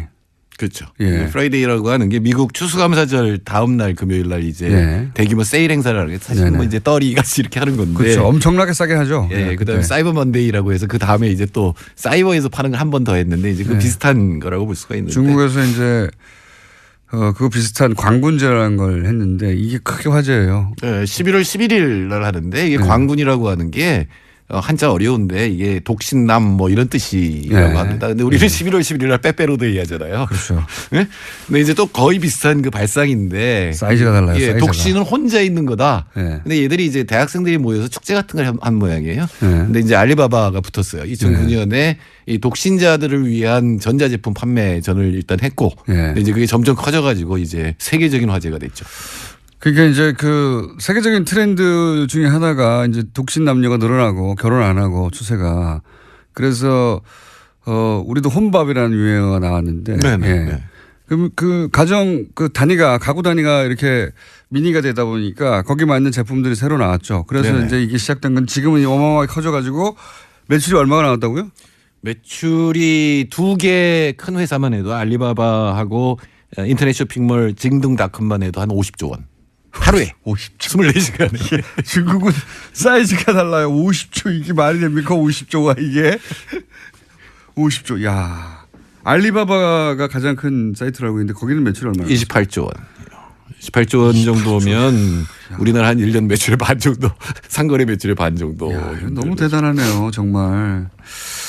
미국이 중국을 두려워할 만합니다. 그렇죠.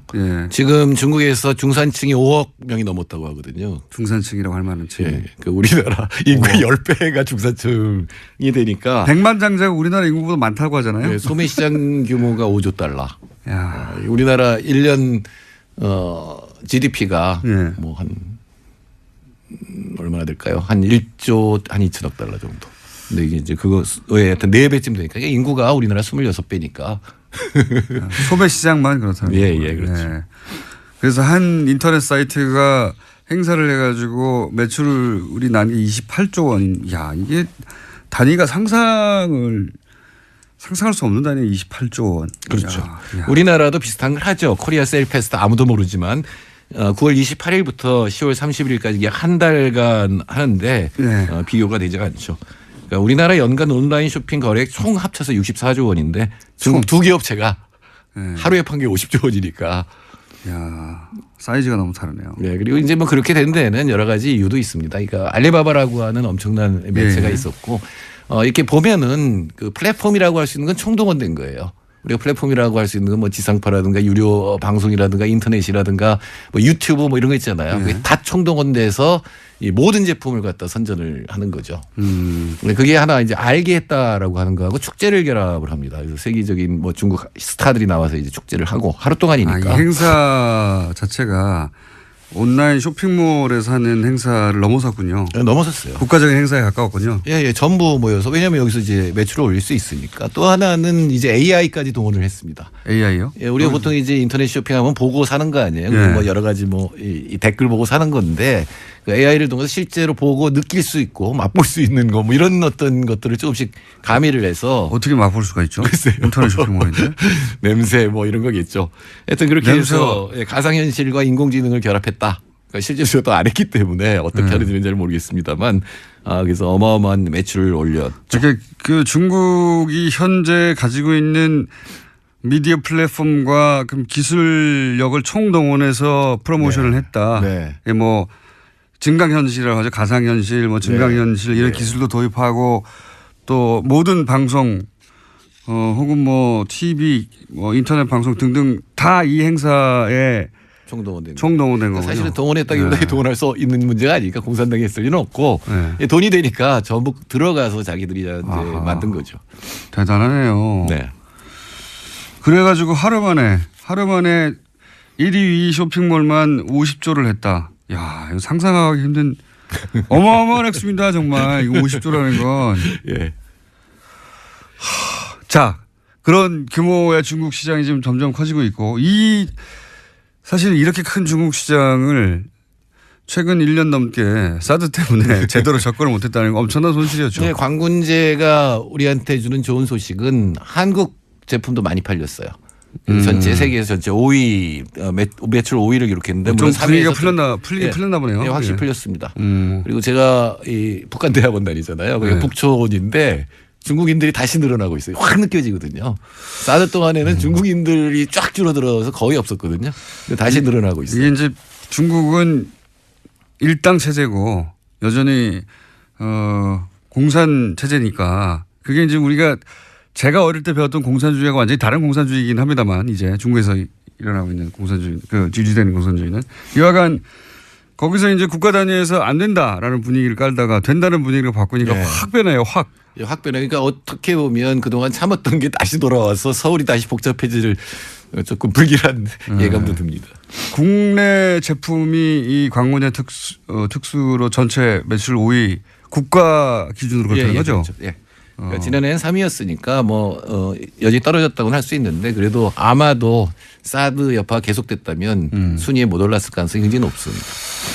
이렇게 해빙기를 맞이한 것이 운이 좋은 면도 분명히 있는데 시진핑의 권력 이양기가 딱 맞물려서 그런데 이제 그 외에 우리 정부도 물론 노력했을 것이고 혹시 다른 차원에서 그 해빙기를 맞은 이유? 아니 우리 정부가 약속을 했죠. 사드를 더 이상 도입하지 않겠다. 그러니까 지금 한 대 들어온 걸 끝이다. 그다음에 MD망에 가입하지 않겠다. 그리고 한미일 군사동맹은 하지 않겠다. 아마 첫 번째와 세 번째는 아마 그럴 겁니다. 첫 번째는 뭐 문재인 정부 살 리가 없고 세 번째는 국민이 못하게 할 거예요. 한다 그러면은. 그렇죠. 근데 이제 두 번째가 문제죠. MD망이 안 들어간다. 미사일 방어망이 안 들어간다는 건데 미국 전략 자산이고 미군이 운영하는 건데. 요거는 그냥 명분이죠. 명분. 중국도 왜냐하면 사드가 여기 있다는 자체가 MD망 속의 일부일 수밖에 없는 건데 근데 뭐 중국도 우리도 서로 봐주는 것 같아요. 이거는. 그래서 뭐 이제 언론에서 논란이 됩니다만 시진핑도 한마디를 했죠. 역사의 시험을 견뎌낼 수 있는 정책 결정을 해야 된다. 굉장히 중요한 결정을 해야 된다. 이렇게 얘기를 했던 거는 뭔가 조치를 앞으로 취해야 된다라고 얘기하는. 제가 보기에는 집행유예 같아요. 그렇죠. 여기서 봉합하고 예, 예. 일단 나머지 경제나 이런 건 풀자. 예, 뭐 그러니까 이런 더 정도의. 이상 중국 포위망에 들어가는 일을 하면 안 된다라는 경고고 일단은 풀고 관계를 개선하되 어떻게 그 문제를 해결할 건지는 양국이 이제 논의를 해봐야 되겠죠. 저도 이 정도면은 굉장히 잘 풀었다고 봅니다. 현 정부가. 예. 네, 이건 뭐 저는 기적이라 그랬어요. 그러니까 이게 왜냐하면 사드가 이미 배치된 상황에서 중국도 이때까지 이렇게 강하게 압박해 왔는데 무슨 명분이 있어야 될 거 아닙니까? 중국도 이제 자국민들에게 자 이제 괜찮으니까 면이 서야 되는데 면이 세울 만한 뭐가 있겠나 싶었는데 이제 이 상태 그대로 유지하면서 이런 세 가지 정책을 천명하는 것만으로 풀었다면 또 한 측면은 예. 한국이 중국과 미국 사이의 피벗 역할을 지금 하고 있거든요. 예. 어느 쪽에서도 한쪽으로 완전히 밀어내면 곤란해요. 중국 입장에서 한미일 동맹되는 건 굉장히 문제죠. 일단 미국 입장에서는 한국이 중국으로 가까이 가버리면 그것도 문제가 되거든요. 그러니까 우리가 있는 위치를 잘 활용하면 미국과 중국 사이에서 뺨통이 이쪽에서 맞고 저쪽에서 맞는 게 아니라 잘 이용할 수도 있다. 이런 얘기. 이때까지는 양쪽에서 맞아왔죠. 네, 양쪽에서 맞았죠. 양쪽에서 실컷 맞다가 처음으로 이제 뺨은 안 때리는 정도까지는 가서 우리 그 경기에는 큰 도움이 되겠네요. 중국이 차지하는 그 비중 생각해 보면. 한은이 얘기한 게 4% 정도의 GDP 하락이라고 그랬고 저는 아마 중국 정부가 나서면 0.4% 1%까지도 빠질 수도 있는데 우리나라 지금 경제 성장률 3%인데 1% 빠지면 충격이거든요. 그런데 이건 뭐 원활한 상태로 회복이 되니까 다행히 또 선진국도 괜찮아요. 그래서 잘하면 3% 후반대까지도 갈 수가 있습니다. 안 그래도 이거 전에도 지금 경제 상황이 괜찮아지고 지표가 괜찮아진다고 지지난주 말씀하셨잖아요. 예, 예. 여기까지 더해지면은 3% 후반대가 되는 거고 이 성장률이 올라가는 거에 가장 큰 의미는 문재인 대통령이 개혁을 할 수 있다는 겁니다. 그렇죠. 제가 가장 뼈아프게 생각하는 게 2003년 5월에 이 고 노무현 대통령께서 권력은 시장으로 넘어갔다 이렇게 얘기를 했거든요. 당시에 성장률이 떨어지니까 투자를 올리기 위해서 재벌들하고 삼계탕에서 집에서 만났어요.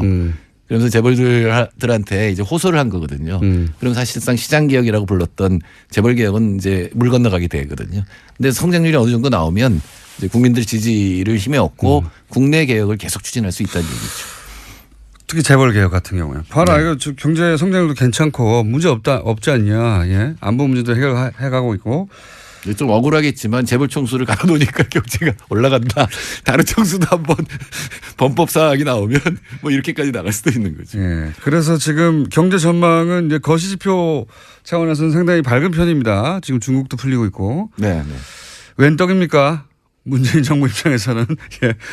예, 대통령이 뭘 성공하려면 천운도 따라야 되거든요. 시운이 따라야 되는데. 운 좋은 놈을 이길 수가 없어요. 예, 그러니까 경제 안보 둘 쪽에 다 위기였잖아요. 그러니까요. 근데 이제 경제가 풀려나가고 안보도 중국과 협력이 되고 미국과 관계도 괜찮은 편이잖아요. 그러면 이제 북한을 어떻게 설득하느냐 이것만 남았다고.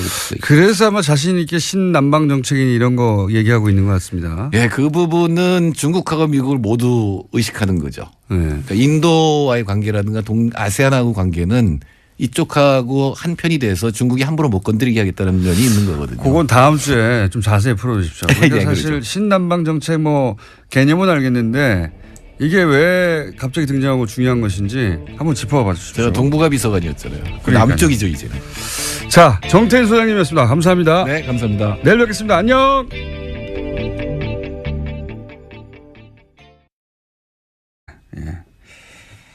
꼭 이번에 해결해야 된다 이 문제는. 자, 다음은요. 네, 어제 홍종학 중소벤처기업부 장관 후보자의 인사청문 경과 보고서가 채택되지 못했습니다.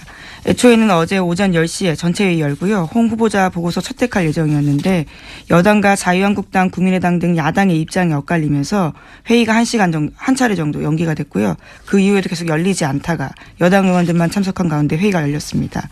결국은 의결은 이루어지지 않았습니다. 이게 이제 정적수가 부족해서 안 된 거거든요. 참석을 안 하니까 정적수가 부족해가지고. 그러니까 홍종학 후보 문제는 이제 이렇게 보고서 채택을 못하게 만든 다음에 예산심의가 곧 있으니까요. 예, 그때 대통령이 임명을 할 거거든요. 그러면 이제 대통령이 임명을 야당에 동의 없이 했다고 하면서 예산심의 때 힘겨루기의 소재로 쓰려고 하는 거죠. 예.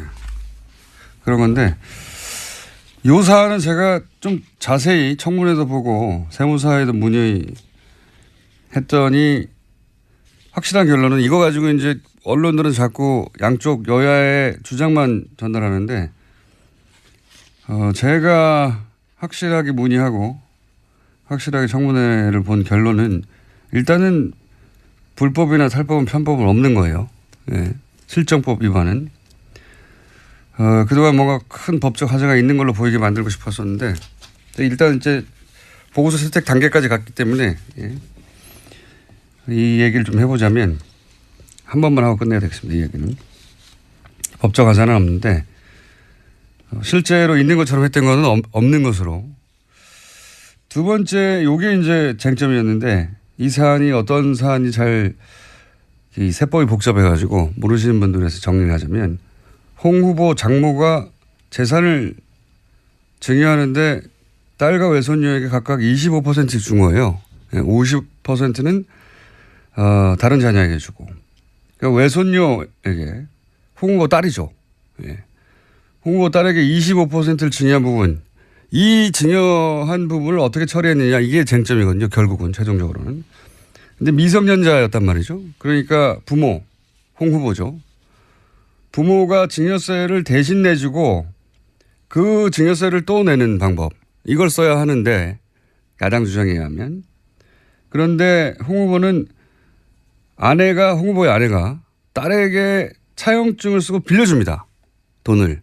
그러니까 아버지가 돈을 대신 혹은 엄마가 대신 내주고 그다음에 그 부분에 대해서 증여세를 또 내지 않고 차용증을 쓰고 빌려준다 이거죠. 그리고 나서 딸이 물려받은 부동산에서 나오는 수입으로 엄마한테 갚아라 이렇게 차용증을 쓴 거예요. 근데 이게 불법은 아니지만 왜 논란이 되느냐. 그 이유가 뭐냐면 이렇게 하면 세금을 덜 낸다 이거죠. 그리고 이 차용증이 진짜겠느냐. 결국은 이런 식으로 눈속임하고 부자 대물림 비판했는데 세금을 덜 내려고 잔머리를 굴렸다 이거거든요. 예. 그러니까 차용증이 요식행위라 이거죠. 세금을 덜 내려고 꼼수를 부렸다. 실제 그런 경우가 있기 때문에 그런 의심을 산 거죠. 그러면 사실은 딱 언론들이 두 가지만 따지면 답이 나와요. 이걸 안 했기 때문에 이 논란이 계속 지속된 겁니다. 혹은 했는데 이게 이제 여당 편을 든다고 그럴까봐 했는데도 보도를 안 했거나 이게 요식행위가 아닌 건 밝혀졌어요. 첫 번째. 요식행위인지 따져보면 되잖아요. 요식행위가 아닌 것이 기본적으로 모든 세금과 원천징수를 다 했어요. 예. 그리고 이율에 따라서 돈도 갚고 있었고. 그리고 두 번째가 핵심이에요. 그러면 이렇게 하면 세금을 덜 내느냐? 세금을 덜 내려고 꼼수를 부렸다는 거 아닙니까? 근데 이렇게 하면 세금을 덜 내느냐? 아니라는 겁니다. 따져보니까. 이자 소득세하고 종합소득세까지 따져보니까 절세 효과가 없어요. 그러면 절세하려고 이렇게 한 게 아니기 때문에 공격할 거리가 없어지는 거예요. 도덕적으로도 법적으로도 하자가 없는 겁니다.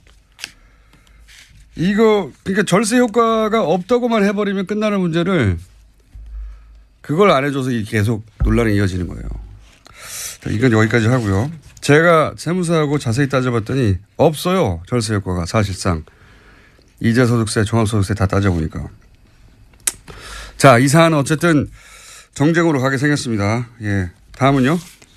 네, 해외 소식도 좀 전해드리고 있는데요. 이번에는 사우디 그리고 이란과 관련된 소식도 말씀드리겠습니다. 국제네요. 네, 사우디와 이란의 대리전 부대가 된 레바논에서 전운이 감돌고 있다라는 건데요. 사우디도 지난 9일 레바논에 체류 중인 자국민들한테 헤즈볼라의 공격 표적이 될 수 있다면서 긴급 출국 명령을 내렸다라고 합니다. 이 요새 중동 관련 뉴스가 많이 나오는데 이게 도대체 무슨 일이 벌어지는지 어려워요. 도대체. 무슨 레바논 소식도 있고 예멘 소식도 있고 사우디에서 그렇죠. 왕자들을 숙청했다느니 뭐 많잖아요. 갑자기 총리가 사임을 하고. 예, 레바논 총리가 사임을 했다는지 이게 어떻게 된 일이냐. 사실은 뒤에 배후에 트럼프가 있습니다. 배후에 트럼프가 있습니다.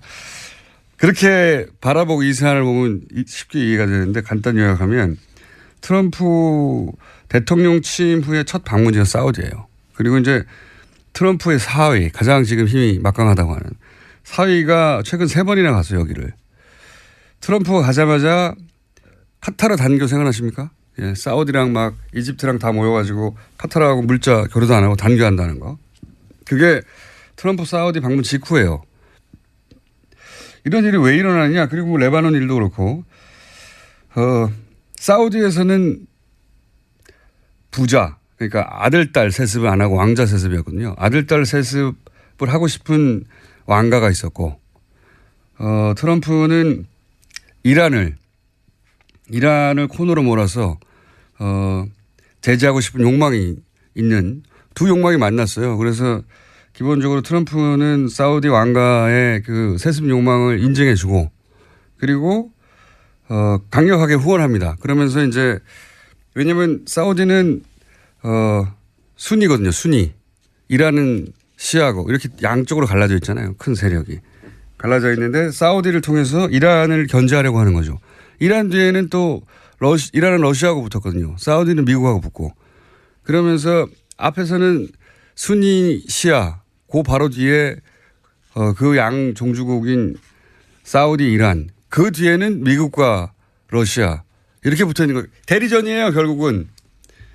미국과 러시아의 대리로 사우디와 이란이 그리고 순위와 그들이 또 순위와 시아를 대리하는 것이고 예멘 같은 경우에 이 순위 시아가 붙어가지고 내전이 일어났죠. 예. 레바논도 마찬가지고요. 구도는 이렇습니다. 예. 이건 한번 따로 길게 다뤄야 하겠는데 결국은 미국과 러시아가 IS 이후에 중동에서 힘의 공백이 생기는데 누가 먹느냐. 길이 많잖아요. 여기서. 누가 먹느냐.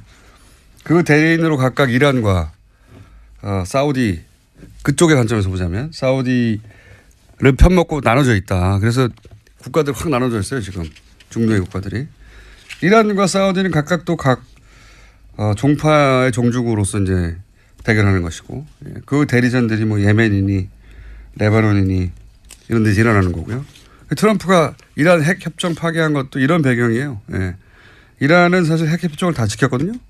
네. 다 지켰는데도 이란을 나쁜 놈으로 만들어서 이제 경제 제재에서 중동에서 영향력을 약화시키려는 거죠. 예.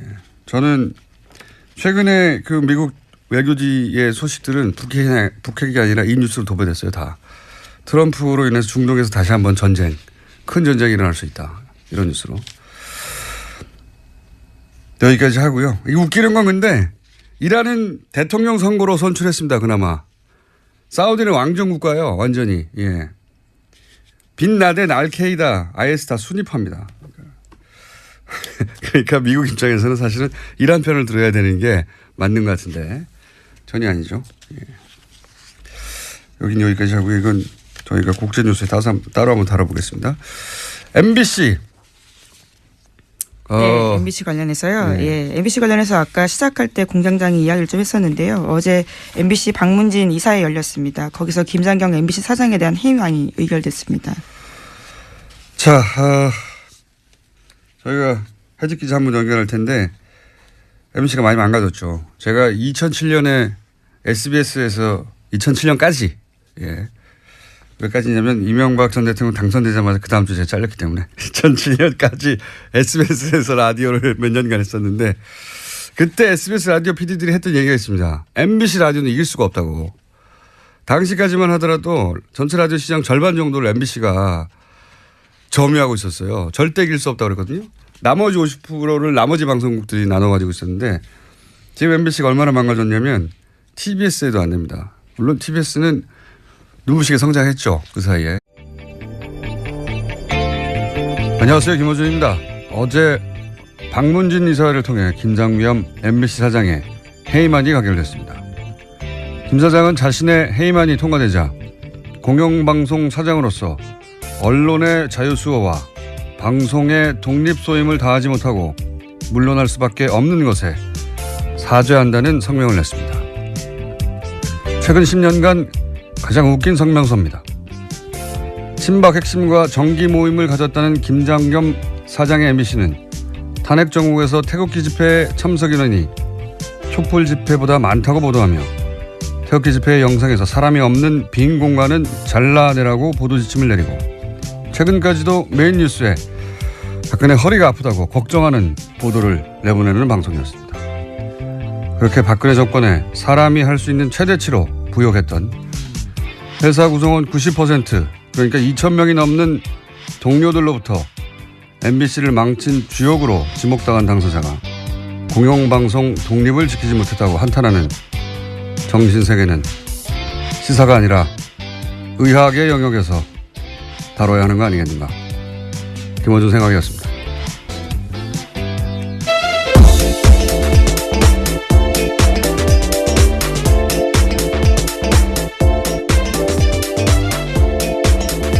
시사인의 김은지입니다. 네.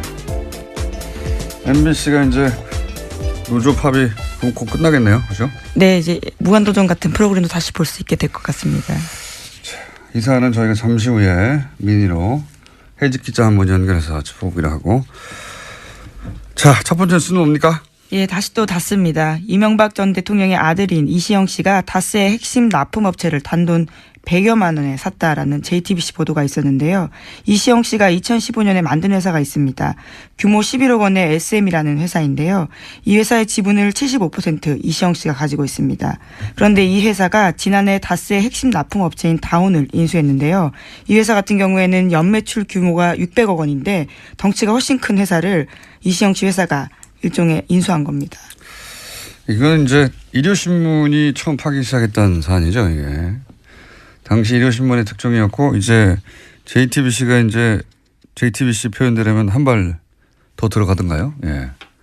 한 발 더 들어가가지고 또 다른 후속 특종을 낸 거네요. 이게 간단하게 요약하면은, MB, 예, 이명박 전 대통령 아들 이시영 씨가 유일하게 등기회사로 있는 회사입니다.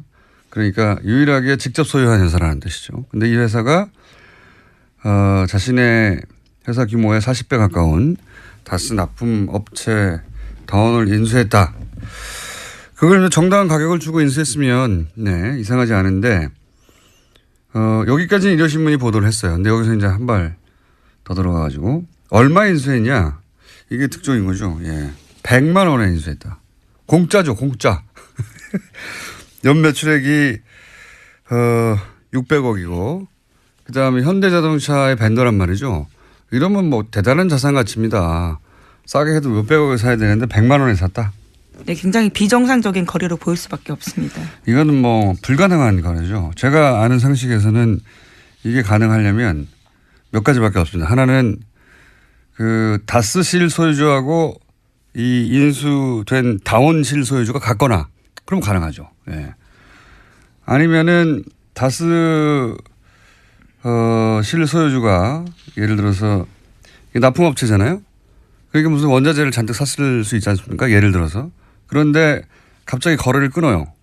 그러면 대금 지급을 못 하잖아요. 그럼 부도 직전에 갈 수도 있지 않습니까? 그렇게 일부러 몰고 와서 먹는다든가 아니면 뭐 장부상 안 나오는 뒷거래를 했다거나 그 외의 경우를 생각하시는 분들은 문자 주시고 어떤 경우에든지 간에 이렇게 하는 이유는 뭐냐면 다스 실소유주가 다스가 아니라 이 SM이라는 회사를 통해서 그러니까 인수합병 또는 일감 몰아주기 그걸 통해서 재산을 승계하려는 거다. 이 방식이 이제 최근 진화된 재벌들의 우회 승계 방식이에요. 똑같아요. 예. 일감 몰아주기 계열사 인수합병 통해서 회사를 승계하는 거죠. 예. 이런 우회 승계. 다스가 그런 방식의 승계를 하고 있다. 그중에 딱 걸린 거다. 라고 네. 초강력 추정하는 바입니다. 저는. JTBC가 반론받기 위해서 여러 차례 연락했다고 하는데요. 현재 SM 대표는 김진 전 다스 부사장입니다. 그런데 여러 차례 연락했지만 답을 하지 않았다라고 합니다. 네. 만약에 다스가 그런 방식의 우회 승계를 하는 거라면 저는 그렇게 강력히 추정하고 있는데 누가 하는 거냐? 다스 실소유주가 하는 거죠. 당연히. 누구에게? 이명박 전 대통령의 아들에게. 여기서 다시 한번 묻지 않을 수가 없는 겁니다. 다스는 누구 겁니까? 누구 거길래 이렇게 우회 승계를 하고 있는 거냐? 예. 그 와중에 딱 걸린 거다. 예. 저는 그렇게 강력히 추정합니다. 네. 그러면서 이제 이 회사에 다스가 돈도 빌려줬다는 거 아닙니까? 네, 이런 다스의 알짜 납품업체를 인수한 다음에 다스가 SM에다가 수십억 원 자금을 저리로 빌려준 사실도 확인됐다라고 합니다. 이거 배임이라고 봐야죠. 손해. 왜냐하면 다스가 빌려온 돈보다 더 싸게 빌려줬으니까 다스 입장에서는 손해를 입었잖아요. 예. 다스의 주식이 하나도 없는 이시영 씨에게 그렇게. 이것도 배임이죠. 이런 일을 왜 하느냐. 예. 재벌들이 이 방식을 개발해 놨거든요. 최근에. 자, 다스는 누구 겁니까? 묻지 않을 수 없습니다. 다시 한번. 네, 그런 지금 뉴스가 나왔고요. 바레인에 계십니다. 바레인에 계십니다. 네. 자, 다음 뉴스는요. 네, 5.18 관련된 소식도 계속 전해드리고 있는데요. 이번에도 눈에 띄는 보도가 오늘 아침 한겨레신문에 나왔습니다. 5.18 민주화운동 당시 공수특전여단 소속 지휘관의 고백인데요. 옛 광주교도소 앞에서 시민군 3명을 사살해서 자신이 안매장했다라는 걸 고백한 겁니다. 이 지휘관 같은 경우에는 5.18 안매장과 관련해서는 당시 작전에 참가했던 공수부대 지휘관은 공개적으로 한 이야기가 처음인데요. 또 뿐만 아니라 광주교도소 안에서 22구에서 25구 정도의 주검을 매장하는 것도 자신이 봤다라는 이야기도 했습니다. 아, 이 의미가 아주 크네요. 예, 당시 현장 지휘관이 처음으로 직접 사살했고 직접 안매장했다 이런 얘기를 하는 거잖아요. 그리고 사살당한 사람들이 17살도 있고 무슨 죄가 있다고 참. 나치에 부역했다는 이유로 90대 노인네를 여전히 찾아서 감옥에 보내는 게 독일이에요. 예. 저는 30년 지난 사건인데 30년이 아니라 앞으로 50년이 더 지나도 계속해서 찾아내고 다 처벌해야 된다고 봅니다. 처음으로 직접 고백이 나왔다. 굉장히 의미 있는 지지라고 봅니다. 자, 다음은요. 네, 또 관련된 내용이 하나 더 있습니다. 어제 SBS도 관련된 내용을 보도했는데요. 국방부가 5.18 특조위가 37년간 공개되지 않은 8천여 쪽의 기무사 자료를 확보해서 관련된 내용을 분석했다라는 겁니다. 이번에는 당시 안기부가 5.18에 대한 관심을 돌리기 위해서 프로야구 선동열 선수의 출전까지 억지로 추진했다라는 사실을 밝혔습니다. 물론 광주 시민의 반발에 부딪혀서 계획은 실행되지는 못했습니다. 이게 이제 5.18 때 그런 행사를 할까봐 5주년에 그때 그 경기에 당시 가장 인기가 높았던 선동열 선수를 출전하게 하려고 안기부가 추진했다 이런 거 아닙니까? 예. 이 안기부 국정원 이미 오래전부터 이런 방식으로 정치에 개입을 해왔어요. 우리가 상상하지 못하는 방식으로 정치를 결합하고 여론을 조작하고 전 이번에 이걸 끊지 않으면 앞으로도 계속 국민들이 고통받는다. 속고. 이런 방식으로 정보기관이 운영됐기 때문에 저는 국정원 내에 이런 기술자들 그리고 이제 퇴직한 오비들 이렇게 하는 것이 나라를 운영하는 방식이다라고 믿고 있고 알고 있는 그런 기술자들이 있을 거거든요. 저는 이들이 금단전 증상을 느낄 거라고 봅니다. 왜냐하면 뒤에서 자기들이 국가를 운영했다고 생각할 거거든요. 네. 그래서 여전히 이런 방식으로 국가를 운영할 수 있다고 뒤에서 몰래 생각하는 사람들이 있을 것이다. 기술자들이. 그들이 완전히 여기서 손떼게 만들지 못하면 저는 계속될 거라고 봅니다. 이런 식으로. 상상이나 했겠어요? 5월 18일에 선동열 선수가 만약에 출전했다면 자연스럽게 받아들였겠죠. 그리고 관심이 글로 옮겨갔겠죠. 아무래도 그런 거를 기획하고 실제 실행에 옮기려고 했고. 네, 체육부의 협조를 받아서 지역에서 영웅시대는 선동열 선수의 출전을 가능하도록 지원하겠다 이런 내용들이 문건에 있습니다. 이걸 누가 상상이나 했겠습니까? 근데 그런 식으로 해왔다는 거죠. 이것뿐이겠습니까? 그래서 저는 그런 기술자들을 반드시 하나에서 손을 완전히 떼게 만들어야 된다. 그걸 평생 경험하다가 은퇴한 오비 얘기들 많이 나오잖아요. 댓글 공작에도 동원됐던. 네, 양지혜라고요. 여러 차례 말씀드렸습니다. 현직과 오비들 다 완전히 손떼게 만들지 못하면 또 나온다고 봅니다. 앞으로. 그리고 그렇게 당해가겠죠. 당하는지도 모른 채. 하지만 MBC가 보이지 않는다 이제. 그렇게 철저히 망가졌어요. 자, 박성재 MBC 해직 기자 연결해 보겠습니다. 안녕하세요. 네, 안녕하십니까. 네. 해고된 지 얼마나 되셨습니까? 5년 6개월 정도 됐습니다. 굉장히 오랫동안 무직으로 계셨군요. 아니 다른 방송국에 들어가지 않고 왜 계속 해고된 상태로 계셨어요? 아니 뭐 오늘 같은 날을 기다리려고 그랬죠. MBC를 살려야 되니까. 예. MBC 꼭 복직하겠다고 생각하고 기다리신 거예요? 네, 그렇죠. 예, 왜냐하면은 방금 공장장께서 말씀하신 대로 MBC가 많이 망가졌잖아요. 예. 그래서 이거를 제대로 돌려놓지 않으면 뭐 저는 뭐 무덤에도 눈을 못 감을 것 같다 이런 생각을 하고 있었습니다. 왜 저기 뭡니까? 고등법원에서 판결이 확정됐잖아요. 복직할 수 있도록 길이 열린 거 아닙니까? 그죠? 네, 그렇습니다. 예. 그런데 그때 복직하지 않고 네. 대법원 판결까지 가겠다고 했었어요. 그때 왜 그러셨습니까? 아니 근데 그거는 예. 그 대법원이 이제 회사가 상고를 했어요. 대법원에. 그렇죠. 그래서 이제 그런 거고 그 정권이 바뀌고 이제 복직할 수 있는 혹시 분위기가 조성되더라도 예. 대법원 판결을 기다려서 정확하게 판례를 남기겠다. 말하자면 공정방송을 위해서 싸우는 행위가 불법이 아니고 아주 정당한 행위라는 그 판례를 남겨야 한다는 그런 소신들 때문에 저희 해직 언론인들이 대법원 판결을 기다리겠다라고 얘기한 겁니다. 그렇군요. 김장겸 체제 하에서는 복직하지 않겠다 뭐 이런 의미도 있는 겁니까? 그렇죠. 예. 왜냐하면 또 복직해봤자 김장겸 체제 밑에서는 저희가 인사권이 없기 때문에 아무것도 할 수 없지 않습니까? 또 뭐 물론 밖에서 싸우고 있지만 들어가서도 싸워야 되는 상황이기 때문에 오히려 밖에서 싸우는 게 더 유리하지 않을까 저는 그렇게 봤습니다. 그래서 대법원 판결을 굳이 받겠다고 하셨는데 그런데 이제 지금 새로운 사장이 만약에 취임해서 복직하라 이렇게 인사명령을 내리면요? 그게 좀 고민이에요, 저희도. 그래서 대법원 판결까지 기다려야 한다고 했는데. 아니 근데 대법관님들이 네. 이 친구들 어차피 복직할 거니까 뭐 판결 안 해도 되지 않나? 뭐 이렇게 생각하실 수 있을 것 같아서. 예. 그 너무 유리하게 생각하시는 거 아니에요? 대법원 판결이 막 한 2년 3년 걸릴 수도 있습니다. 아니 벌써 2년이 넘었어요. 지금 2심 나온. 그렇죠. 예. 예. 그래가지고 일단 복직하라 그러면 뭐 못 이기는 척하고 복직을 해야 못 이기는 척하고. 근데 이제 방금도 말씀하셨는데 MBC가 이제 독특한 문화가 있습니다. 보면 해직 상태에서 5년간 반드시 MBC로 돌아가겠다고 하는 경우도 그렇게 사실 흔한 경우가 아니고. 네. MBC 그 노조 파업 현장에서 이 김장겸 MBC 사장 회의만 들리니까 막 눈물을 흘리고 그러던데. 네, 어제 저도 그 자리에 있었습니다. 네. 그렇게까지입니까? 다른 직장 갈 수도 있잖아요.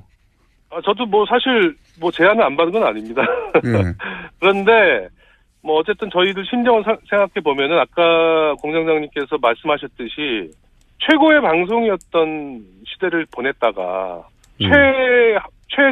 최악의 방송으로 이제 나락에 떨어진 그런 저희 친정을 보면서 느꼈던 그런 거 있잖아요. 예, 그런 자괴감 같은 것들을 해야 되고 반드시 국민의 사랑을 되찾아야겠다. 뭐 그런 거죠. 특히 뭐 지금 같으면은 라디오는 교통방송에 빼앗긴 1위의 위치를 다시. 예, 그거 쉽지 않을 겁니다. 제가 있기 때문에 이제. TV도 JTBC에게 모든 사랑을 다 빼앗겼는데 그거를 이제 하나씩 다시 되찾아와야 된다. 국민의 사랑을. 저희는 그렇게 생각하고 있습니다. 지금 10대 혹은 20대 초반은 MBC가 그렇게 뭐랄까요. 잘 나갔었는지 잘 모를 거예요. 예. 네, 그런 것 같더라고요. MBC 뉴스나 시사방송이 대단했죠. 과거에는. 예. 일단 MBC라고 부르지를 않으세요. 젊은 분들은. M 뭐 이렇게 부르죠. 예, 이렇게. 자, 간단하게 9년간 그러면 어떻게 망쳐왔는지 요약하자면요. 네. 지금 김장겸 사장은 그 이명박 정권 때부터 정치부장, 보도본부장, 보도국장, 보도본부장 그리고 사장 이 9년 동안 이 과정을 거쳐온 거예요. 그런데 김장겸 사장이 잘 나가면 잘 나갈수록 MBC 뉴스와 시사 프로그램은 정반비례